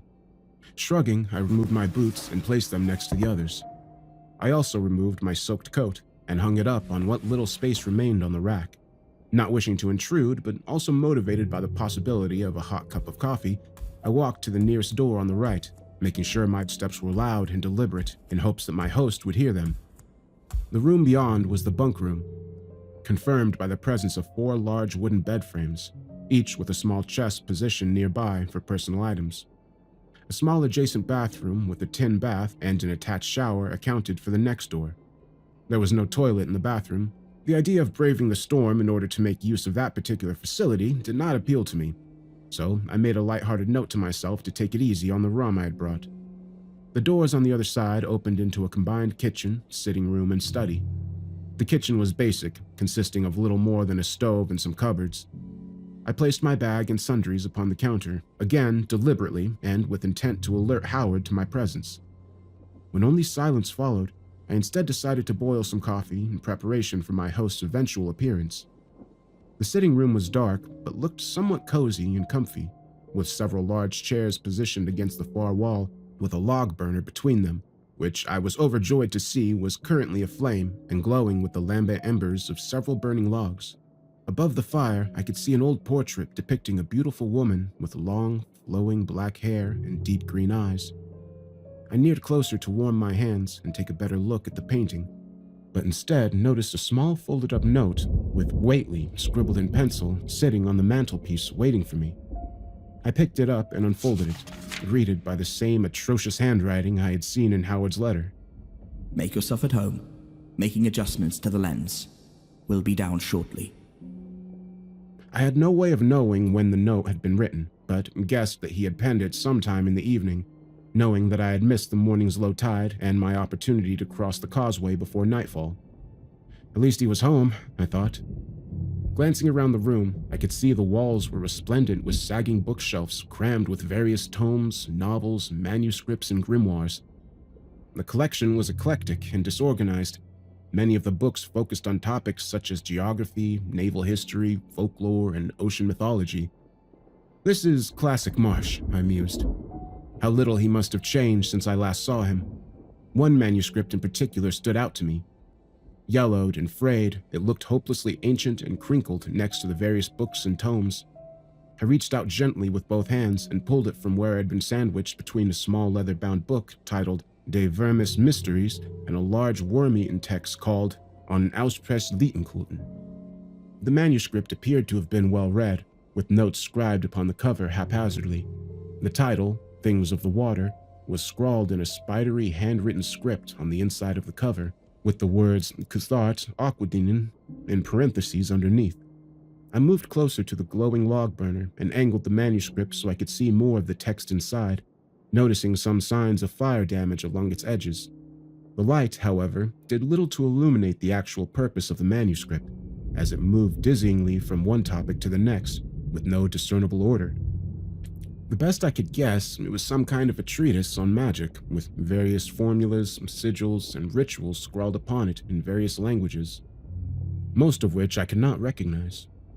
Various queer hieroglyphs were illustrated on many of the pages, odd arrangements of star-like shapes with ocular patterns inside. One of the pages had an old charcoal sketch that had been crudely glued to the paper that appeared to depict an image so alien that I simply could not understand what the artist's intent behind it had been. I turned the manuscript over in my hands at every possible angle I could in vain hopes of making sense of the art. The best I could describe it was that it appeared to show a set of spherical shapes resembling bubbles, mounted upon what looked like a mass of writhing, shadowy tendrils. Curiosity consuming me, I gently peeled away the bottom right corner, pulling away enough of the sketch to reveal some crabbed handwriting on the other side that simply read, The Danforth Nightmare. The sound of boiling coffee disturbed my reading, and I quickly placed the manuscript back where I had found it before removing the pot from the stove. The smell of the coffee was warm and inviting as I strained the thick black liquid into 2 clay mugs I found on the counter nearby. I was about to call out to Howard once more, but the sounds of footsteps coming from beyond the kitchen made this unnecessary. Excitedly, I grabbed the 2 mugs and made my way into the hall, ready to surprise my friend. The sounds were coming directly from the door at the far end of the hallway, or more precisely, from the rickety iron staircase beyond. The footsteps were slow and heavy, but regular, and I guessed that Marsh was likely fatigued from a hard day of work. Still, there was something unaccountably off about the metallic thudding that accompanied the sound as it echoed in the chamber around the stairs.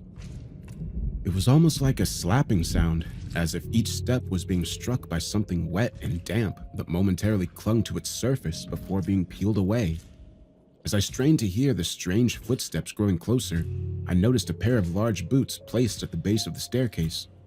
Though it was dark and shadowed beyond the door, I could see that these boots were prodigious in size, almost comically so. I couldn't make out their total composition, but they appeared to be perhaps as long as 15 inches, with a vast broadness across the width. There was something so singular and odd about the craftsmanship of the heel and arch of the boots that made them look more like flippers than footwear.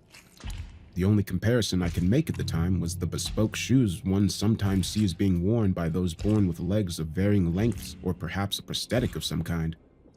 The sounds were growing nearer, however, and regardless of the oddness behind my host's movement, I was growing excited to finally see him after so many years apart. That elation, however, swiftly left my body as Marsh finally appeared before me. I almost gasped as he rounded the staircase and came into sight. It was difficult at first to really understand just what it was that unnerved me enough to take a few steps back, spilling some of the scalding coffee on my hands. But as he came into view, it was painfully obvious that a great change had wrought itself upon him. He was tall, strikingly so. I had always been the taller of the 2 of us, but that was apparently no longer the case. He must have gained something like a foot in height from the last time I'd seen him. And even then, I could tell he was stooped at the shoulder, leaning forward in a queer manner that made him look awkward and stiff. His legs were long, even accounting for his height, and there was something strange about the area around his knees that I could not readily identify.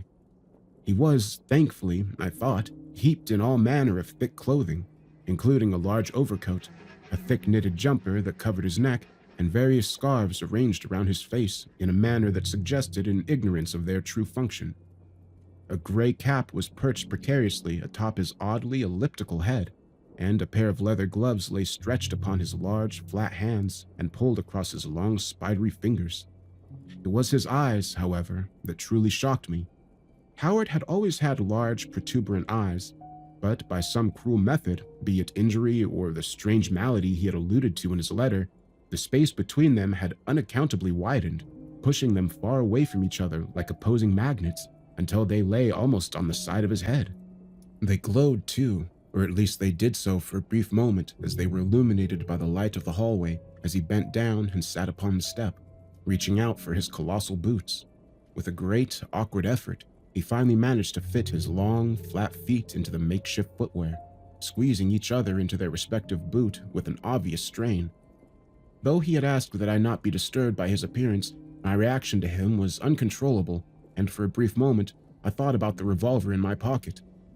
I could not think of any disease or genetic condition that could account for so drastic a change in my friend's countenance, much less the prodigious changes to his height and the length of his limbs. Finally, he walked towards me, lowering his head and bending down slightly in order to pass through the doorframe. Hypnotically, I reached out and passed him one of the mugs, which he took in his large hands, the size of which made the mug look like more than a child's teacup. Without saying a word, he gestured toward the kitchen with a nod of his misshapen head and shambled inside. Hesitating slightly, I reluctantly followed behind him as he lurched over to one of the two chairs. His crooked form was briefly illuminated by the glowing embers of the log burner, causing an amber nimbus to crown his body, making him appear even more alien and otherworldly. With a great flopping gesture, he awkwardly threw himself down into one of the chairs, causing the leather to creak in protest at his cumbersome bulk. The chair barely managed to contain him, and parts of his clothing, or perhaps even parts of his body, seemed to ooze and flow beyond its confines. Once seated, he looked towards me with his large eyes, which shined like opals in the glow of the fire, and bid me to join him. As I neared closer, I detected an awful fishy smell that seemed to linger over him. That intensified with proximity, and I shuddered internally to think of what manner of uncleanness could be responsible for such a stench. Finally, I joined my host at the fire and sat down myself, taking a sip of coffee, which frankly helped to mask the odor emanating from him. He said nothing, but continued to stare at me with those large, watery eyes, neither of which so much as twitched, let alone blinked, as we sat opposite one another in the shadowy dark. A few minutes passed, during which time he continued to glare at me in silence, ignoring the coffee in his hand. Unable to stand the oppressive quiet any longer, I pointed up towards the painting above the fireplace. That's an interesting piece," I said. "It's very well done. Is it yours?" Without taking his eyes off me, he nodded slowly. Then, from underneath the various scarves wrapped around the lower part of his face, I heard a guttural splutter, something halfway between a cough and a sigh. It was only by reluctantly leaning closer to him in the horrid stench that I was able to make out that he wasn't coughing at all, but speaking. Strange, choking words, hideously liquescent, were spilling forth from his melting mouth. Yes, quietly. She belongs to me, a distant ancestor. Innsmouth, Lavinia Marsh. His words chilled me, each syllable causing my skin to crawl. Though there was nothing at that particular moment to cause me to dread what he was saying, the way the words were punctuated with a disgusting, slimy emphasis unnerved me greatly. Whately, Innsmouth, and Lavinia in particular were spoken with a certain degree of clarity that gave me the impression that he was attempting to fight through the abundant phlegm nestling in his throat to attempt, at the very least, a particularly correct pronunciation. "Oh," I replied numbly, not really knowing what to say. "Well, she's very beautiful." At this, his eyes did the impossible. They wandered even further and fixed upon me with an intensity that I could only describe as malicious. "I've brought you some things." I stumbled, immediately changing the subject. I stood up and made my way over to the bag containing the tobacco and rum. The removal of my nostrils from that miasma of sickening fettor that surrounded me was a welcome reprieve and reason enough to move. But the way he glared at me when I mentioned the painting had me in a panic. Regardless, I produced the cigars and liquor from the bag, ignoring the sandwiches as the stench had killed any appetite I may have had. I turned to face him, goods in hand. "Look, your favorites, Island Gold and Hamlet's." He was standing up now, his back facing me. I could see that he was removing the portrait from the fireplace, reverently holding it in his hands before placing it down by the side of his chair. I pretended not to notice and turned around once more to grab a box of matches from the bag, as well as 2 small glasses from a nearby cupboard. By the time I retrieved these, he had returned to his chair and was once more staring at me. I made my way back to my seat, sitting down and showing him the bottle of rum, before twisting the cap off and pouring us each a small glass of golden liquid. Once more, he reached forward with a giant hand and took what I offered him. Raising my glass, I attempted to cheerfully toast. "May the best of your yesterdays be the worst of your tomorrows." But before I could finish, he had already thrust the glass underneath his scarf and drained the glass of its contents. The residue that remained on the glass after he had drunk from it momentarily caused bile to build up in the back of my throat, but I managed to conceal this from him. As revolting as he was, I felt pity for him and wondered just how horribly loathsome it must be to have such a dreadful affliction. Little wonder, I thought, that he chose to work alone in such a remote place. For some reason, this thought stuck in my mind, as if it had been incorrect in its assumption somehow. I quickly banished the thought, however, and finished my own drink, pouring us each another, ignoring the sticky mucus that clung to the lip of Howard's glass.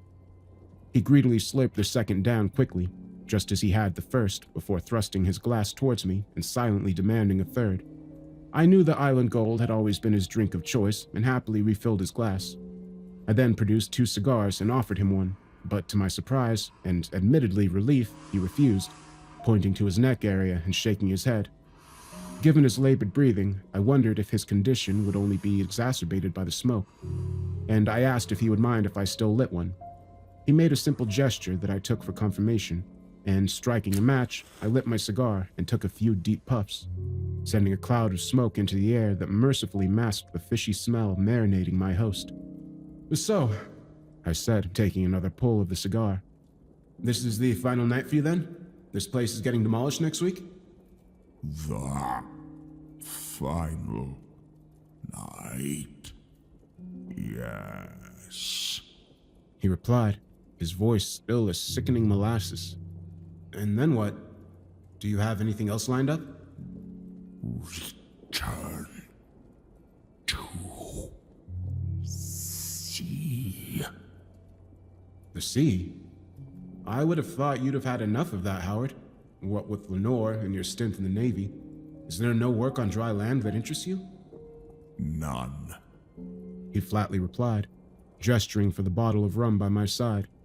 I handed it to him, and to my horror, he shoved the whole bottle underneath his scarf and drank greedily and directly from it. "No more rum for me," I lamented. Another period of silence passed between us, albeit one punctuated by the occasional slurping that accompanied each swig of rum my host took from the rapidly emptying bottle. In an effort to drown out the horrid sound, I attempted to resume conversation. "You mentioned in your letter that you visited Barton a few years ago. I'm curious, what caused you to visit my neck of the woods? I can't think of much in Barton that would attract outsiders." Family. Kin in Barton. Marshes. Oh, really? That's interesting. I knew a few of the Marshes living in town.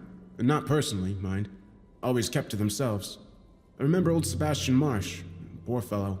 How the children tormented him. Sad, really. I remember going down to the Gunner's Clough as a kid and seeing that strange cottage he lived in. It's not there anymore. I think some of the hooligans burned it down a few years back on Halloween. Nearly took the whole woodland with it. I wonder whatever happened to him. Returned to sea. He replied again, his words now even more slurred now that the rum had hit him. How do you mean? Returned to sea scale. He replied, and I realized that he had simply stumbled on his words, and I had interjected too soon. Oh, I see. Of course. I passed through Seascale on my way here, actually. Nice enough place, though it seems a little run down. I can't say I heard a good word of the Marshes there. It's strange, Barton is the same. To hear the old codgers tell it, you'd think the Marshes had come straight out of hell. As the last word left my mouth, I suddenly became aware once more of my friend's shocking physical appearance, almost as if I had forgotten about it during my ramblings. Those sinister, unblinking eyes gazing directly into mine, and that hideous, labored breathing, and those awful, sputton-soaked words. He did look like something that had crawled out of the pit, and I shuddered as I half imagined what he must look like beneath the layers of clothing he was clearly wearing for the sole purpose of concealing his true face. Almost as if to banish the thought from my mind, I continued talking, desperate to maintain the illusion that I was talking to a fellow human being and not some alien entity that had come from the greater beyond. I seem to recall Sebastian having a nephew, a boy around my age. Went insane from what I hear. They locked him up in Byron House. Do you remember me telling you about that place? Filled to the brim with loonies. His nephew, I can't remember his name, seemed to have developed an intense phobia of reflective surfaces. The spectrophobia, I think they call it, or isotrophobia. Robert. Yeah, Robert. His name wasn't Marsh, but his mother. She was a Marsh for sure, especially with those eyes. I winced internally, but continued. You know, us Whateleys are related in some way to the Marshes. At least that's what my grandfather used to say. Distant cousins, perhaps. I guess most people in Barton are related on some level, if you go back far enough. Birtles, Slaters, Quilts, Duncalfs, they're all intertwined in some way. My host continued to stare, not once acknowledging my words, or nodding in agreement or asking a question. His reticence was beginning to unnerve me, but I chalked it up to the great effort he needed to muster in order to speak. I switched topics, instead bringing up the research I had done at Seascale Library before joining him. As I sat in the dark and talked about the Devil's Spine, the Witch Mound, and the legend of Long Polly, he leaned in closer. Though he said little, occasionally nodding or grunting, I could tell that he was listening intently to every word I said. I couldn't help but feel like he was somehow growing suspicious of me in some way, as if I were discussing matters that should remain unsaid and buried forever in the annals of history. When I finally reached the topic of the strange whistling sound, teklili, that had occasionally been reported by locals, he shot up from his seat with alarming celerity and placed one of his hands towards me in protest. The gesture shocked me, and I watched in horror as he tilted his head towards the door of the room, angling at it as if waiting to hear something echo from the corridor beyond. When no sound came, he slowly sat back down into his chair and resumed his silent glaring. I decided to put some more coffee on the boil, which my host refused with a simple raising of one of his monstrous hands. I could feel the rum making me drowsy, and the thought of sleeping in the lighthouse was not one I wished to acknowledge. As I stood, waiting for the coffee, I happened to glance out the window close by.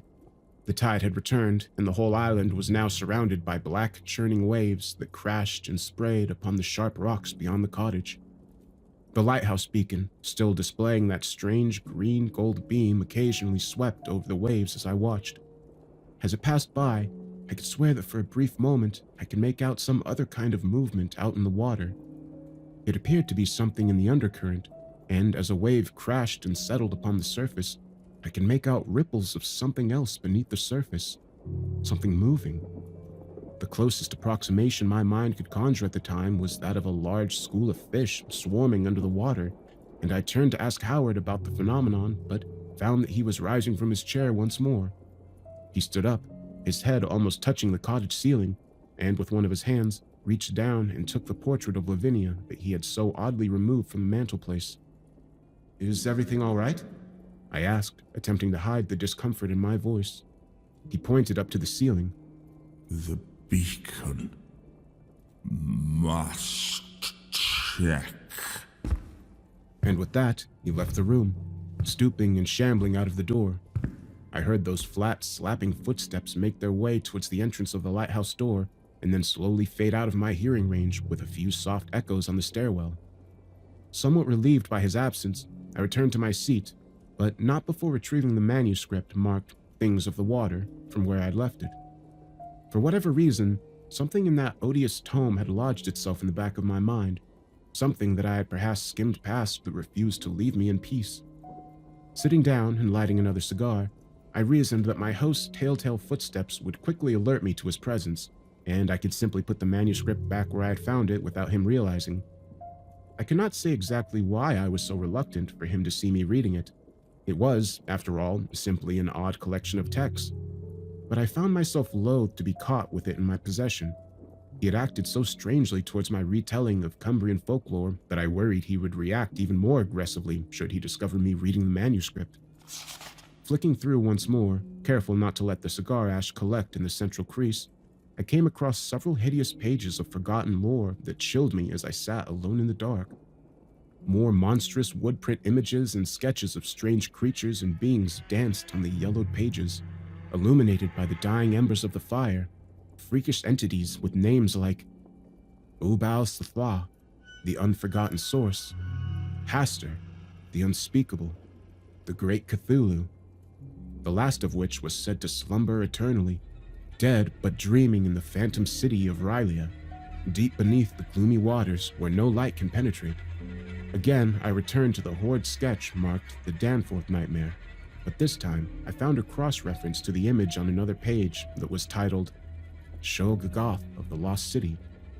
This too was a disgusting mass of black tendrils and ocular spheres with no discernible central structure to make sense of the ungodly arrangement of eyes, mouths, and less obvious organs.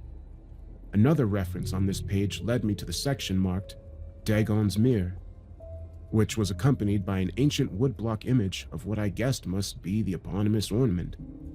At first, the picture appeared to simply depict an ornate mirror, Baroque in style and decorated with intricate carvings upon its frame. But closer inspection revealed that most of the images were disgusting hybrids of human and fish and other oceanic creatures, the likes of which I had never seen. I could not help but think that some of these carvings were attempts to give form to the strange names I had read in the manuscript, and wondered if the queer amalgamations of octopi, anema, and crustaceans were meant to depict Ubu Sathla or Great Cthulhu. It was then, after turning the page, that I came across the item that unnerved me far greater and with an awful intensity than any of the previous drawings, incantations, and rituals combined. It dropped onto my lap as I angled the manuscript closer with the light of the fire. It was a small folded-up piece of paper. Placing the rest of the tome to the side, I unfolded the object, expecting to be greeted by another monstrous sketch, but instead found it to be a letter. Dear Mr. Elliot, the UBO formula you sent me did indeed work, and through it I was able to glimpse the depths of Yohanithle, and beyond even that, to the corpse city of Rylea. I cannot say where I will make the trip to first, providing of course that the sign works as intended. As you are already aware, my time on this plane is fleeting, and the transformation has only been accelerated by my use of the formula. The mirror is indeed a conduit between this earth and those who dwell outside. Its original purpose, as far as I can tell, was to call them down from the stars as well as spy upon those who dwell in different times and different spaces. Its creator is believed to be none other than Ubdul Alhazred, the author of that dread tome we call the Necronomicon. I have also read, however, that it is even older than this, with some texts stating that it hails originally from some unnamed city of brass domes and rubied spires that once dominated the southern plains of the lost Hyborian age. The Order of Dagon, fearing that the mirror could be used to summon the dread protoplasmic horror from beyond the 6,000 steps, had the thing removed from Innsmouth, where it eventually found its way into Dunwich. They could not destroy it, you understand? For even the Deep Ones fear the reprisals of he who is not to be named. My grandmother, Lavinia Whately, through her inhuman father, inherited the mirror and fled Innsmouth with that rogue warlock, Abner Marsh. I cannot tell you exactly how I came to acquire the mirror. There are of course other parties involved in this matter who wish to remain nameless. However, as promised, should you find time to attend the next Walpurgis Sabbath, I will introduce you to Mr. Pendle's latest form as well as that extraordinary painter of nightmarish canvases, the immortal Mr. Bickham. This will be my last letter to you. For now, recite the incantation of the Black Goat every 7th night and you will know the faceless things of the air who take their body from human blood, and you may call upon them to take you to Sabbath, should you choose to join me there. It is likely that by this time, my transformation will be complete, and I will be in a much stronger position to show you the final seal that will awaken the Shogoth. I am yours in the name of Father Dagon and Mother Hydra, Sebastian Frederick Marsh. I reread that several times, stunned by the name that only a few hours ago I had discussed with Howard. Could this really be the same Sebastian? Surely it must be, for the coincidence was too great to consider. Howard had mentioned that he had visited Barton. He even spoke of the gunner's cloth. Could it be that this very manuscript once resided in that crumbling cottage? Its frog-faced owner poring over the incantations and formulas to commit some kind of hellish witchcraft? I cannot say for certain how long I sat there in the dark with the manuscript and that terrible letter. There was no sign of my host, and the coffee I had made had long since grown cold. The fire had almost died, and I hastily threw a few more logs onto the embers, determined that the darkness would be kept at bay by its light and warmth. The roaring of the waves outside had intensified, and they were now accompanied by a howling wind that blustered around the cottage, rattling the windows and driftwood doors like dry bones. Despite the waves and the wind and the occasional cracking of fresh logs, I must have somehow managed to drift off, for my mind was carried away into the blissful oblivion we call slumber. It was the last restful sleep of my life. It was the blast of the foghorn that awoke me suddenly from the dreamless sleep, jolting me as if I had been struck by a thunderbolt. It bellowed out again from the top of the lighthouse tower, so close and so loud that it caused the very walls of the cottage to shake. The waves outside were crashing with an intensity I had never heard before, and when I peered out from the window, the black rolling mass was now only 20 or so feet away from the cottage. It had somehow risen to engulf most of the island, leaving behind only a small patch of rocks upon which the lighthouse and cottage now stood precariously. Again, the foghorn roared, so loud this time that I covered my ears with my hands. Frantically, I left the room and made my way towards the lower staircase, determined to see if I could find my host and ask him to cease the infernal bellowing, or at the very least, find something to cover my ears. Upon reaching the doorway to the stairs, I was once more greeted with that god-awful fishy stink that seemed to cling to Howard and all that he touched. I could see that his large, misshapen boots had once more been placed at the base of the stairs, and I made my way over, producing the flashlight I had brought with me. The feeble beam managed to penetrate the darkness of the stairwell, but not so much as to banish the oppressive darkness of the tower base. I stepped over the boots, covering my nose from the stench that was covering them.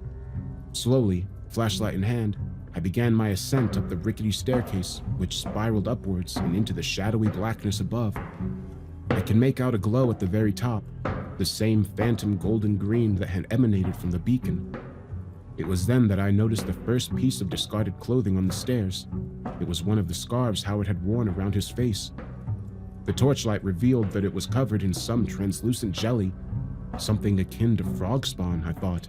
I did my best to avoid coming into contact with whatever disgusting organic mass it may have been, only to find more clothing articles as I continued my journey upwards. A coat, some more scarves, a knitted jumper, a cap, even a pair of trousers.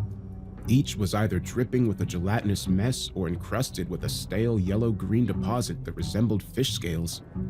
The last article, a stained vest, was found just outside the service room at the very top of the stairs. The glow from the beacon was now more intense, creating a nimbus of light that faintly illuminated the workbench and various boxes stacked against the walls of the cramped room. A small wooden ladder led to a trapdoor above, through the cracks of which the strange light shined even more intensely. I paused at the base of the ladder. The foghorn had not sounded again since I started my ascent, and I prayed that it would not do so. At this proximity, it was likely to deafen me. There were, however, several other sounds coming from beyond the trapdoor. One was that awfully familiar slapping sound of Howard's large feet pacing back and forth above me. The other were voices. One a croaking, coughing, guttural sound that I took to be Howard, and the other was a softer, feminine voice, seductive and gentle. Making out what they were saying was difficult, and so I gingerly took the ladder and made my way up, slowly pushing the trapdoor just enough to see and hear what lay beyond. The glow was blinding, The lighthouse lens appeared to have ceased revolving and was instead now fixed in place. Attached to the lens by means both mechanical and electrical was an object that almost caused me to cry out in panic, for it was the mirror, Dagon's mirror. That loathsome device illustrated and discussed by Sebastian Marsh in that dreaded manuscript, replicated before me with abominable accuracy. Though I could only make out part of the mirror through the glow, it looked even more hideous, resplendent in its full ornate horror and oceanic regalia. The light casting from its surface was impossibly radiant, making it difficult to see who or what was also in the beacon chamber with me. I could see a figure which I took to be Howard, given the odd proportions and contours of his body that I was now fearfully familiar with. He was indeed pacing back and forth, each movement and jerk of his body a blasphemous mockery of human gesticulation. Mercifully, I could not see his face, only the outline of his elliptical head, and each time he spoke, he turned to face the surface of the mirror. The woman's voice I could not place. However, it almost appeared to echo around the chamber with no obvious source. I could not tell if it was something that existed only within the confines of my own mind, or if it was some kind of floating specter all around me. It was only Howard's voice that repeated certain words or spoke in response to the woman's voice that convinced me that what I was hearing was real and not The imagined. stars are right. The blood of this last offering will awaken the spawn of Ubu Salvala, of Ubu Safa, the blasphemous abomination without form from beyond the 6,000 steps. It will awaken Father Dagon and Mother Hydra from the fathomless depths, and we will dance and frolic for all time. But he is my friend. Howard's voice replied, somehow clearer and more human than before. I gave you the keepers here. I gave you my wife, my children. How many more? You promised that when this was over, I could go back. I don't want to be this thing anymore. And you shall, my child. The old ones have that power. They can reverse the process, if that is what you truly desire. It is. Howard replied, stopping before the mirror. I don't want to go back to the sea. I don't want to dance forever in the dark. Pickman was right. I don't want to live forever. Then give me this man. This. Allow him to take your place. His blood will open the final seal and awaken the Shoggoth. You will be free. You will return to the wretched world of men. Yes. Howard proclaimed, excited now. Yes. What I desire. The guttural, phlegmy tone had returned to his voice now, drowning out the humanity that had briefly surfaced within him. Then bring him to me. Bring him and you will be free of your great burden. I sensed movement, and then suddenly he was upon the trapdoor. I could not tell if he had heard me or was simply on his way to claim me from where he thought I must be in the study, but his motions were too fast for me to react to. The light from the mirror struck me as the trapdoor flew open, and I shielded my eyes from the blinding glare. I heard a terrible sound. Something akin to a mix of shock and ravenous excitement came from Howard's inhuman lips, and then I felt a gnarled claw reach out and grab me, pulling me off of the ladder and up into the chamber above. The glow was now overwhelming, and I couldn't make out much beyond the mirror. I couldn't see his face, but I knew it was the Howard fish thing that had a hold of me. Fool! They want you, Whately! They are taking you, not me! Down to the depths you go! Down the 6,000 steps to the Shoggoth! I fumbled frantically, desperate to retrieve the old service revolver from my pocket, praying to whatever god would listen to me that when I find it, it still worked. My other hand I used to hopelessly try to wrangle free from his vice-like grip, but it was too strong.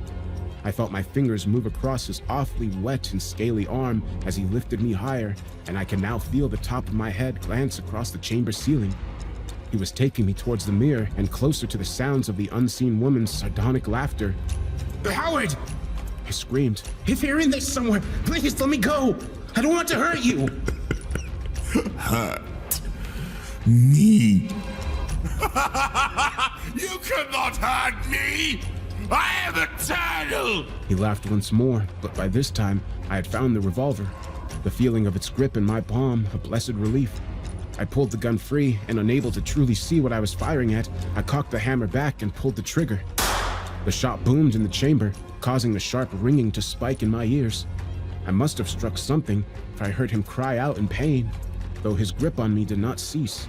I fired again, another shot ripping through the air, and this time he mercifully let go, roaring with an inhuman cry. Now on my knees, with no time to stand, I fired a third shot. This one missed, instead ricocheting off the iron window frame and striking the surface of the mirror. I heard a deep and low cracking sound, like a whaler breaking through the thick Arctic ice, followed by a crystalline shattering sound as the brilliant radiance around us vanished, plunging the entire chamber into blackness. I heard the faint cry of a woman scream out in pain as a million shards cascaded to the floor. No! Howard screamed, his bulk floundering on the floor. I wasted no time and, mad with panic, leapt down through the trapdoor and towards the staircase. I heard something heavy drop behind me, followed by the frantic slapping of inhuman feet. I did not have a plan. I just knew that I did not want to stop running, even if it meant drowning in the waves outside, for the merciful embrace of Titan was preferable to facing the horror behind me. The speed at which I descended the stairs must have been prestigious, as each article of Howard's discarded clothing caused me to jump several steps of the stairs in one bound. I think I injured my ankles, but the adrenaline coursing through my body allowed me to continue. I heard my pursuer roar behind me, spitting out all manner of curses and threats as I reached the bottom of the staircase. I could see the driftwood door at the other end of the corridor that led to freedom and hobbled forward, hearing something heavy hit the ground directly behind me. In one last burst of mad hysteria, I quickly turned heel and, with my eyes closed, fired the remaining 2 shots in the direction of the stairs. The first 2 must have missed, but the last found its mark.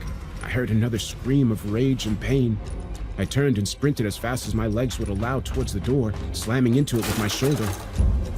The wind outside was howling madly, and the black waves were now even closer to the cottage than before. Barely 10 feet of jagged rock stood between me and the briny depths. It was then that I saw the sight that mercifully permitted me to pass out and escape from this nightmarish scene. For the waves around me were frothing and foaming, not from the wind, but from the mass of hideous creatures breaching the surface. A nightmare legion of unblinking eyes and slimy mouths. A horde of batrachian monstrosities resembling nothing less than the awful fish frogs carved onto the frame of what Sebastian had called Dagon's mirror. They bleated and croaked, hopping in and out of the lapping waters in a ghoulish frenzy. I thought of the gun in my hand and cursed that I had no shots remaining. If only I had saved one for myself, I thought. Behind me, I heard Howard suddenly cry out in a panic. Turning, the waves and the wind battering me from all sides, I could see the waters surround the entrance of the cottage.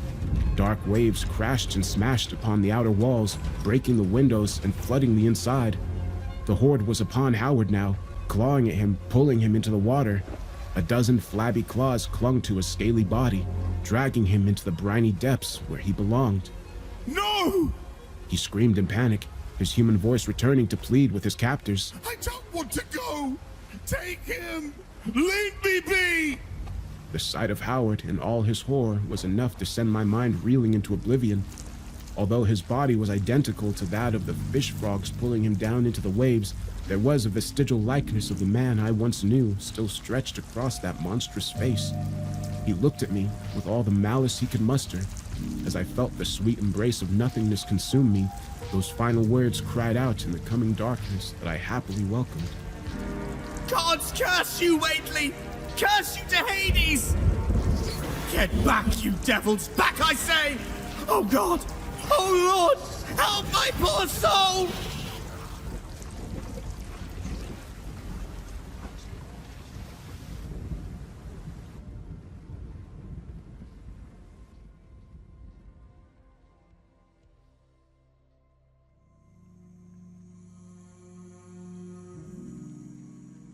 It was morning when I finally awoke, and the sight of the amber sun rays breaking over the Cumbrian countryside was nothing less than glorious.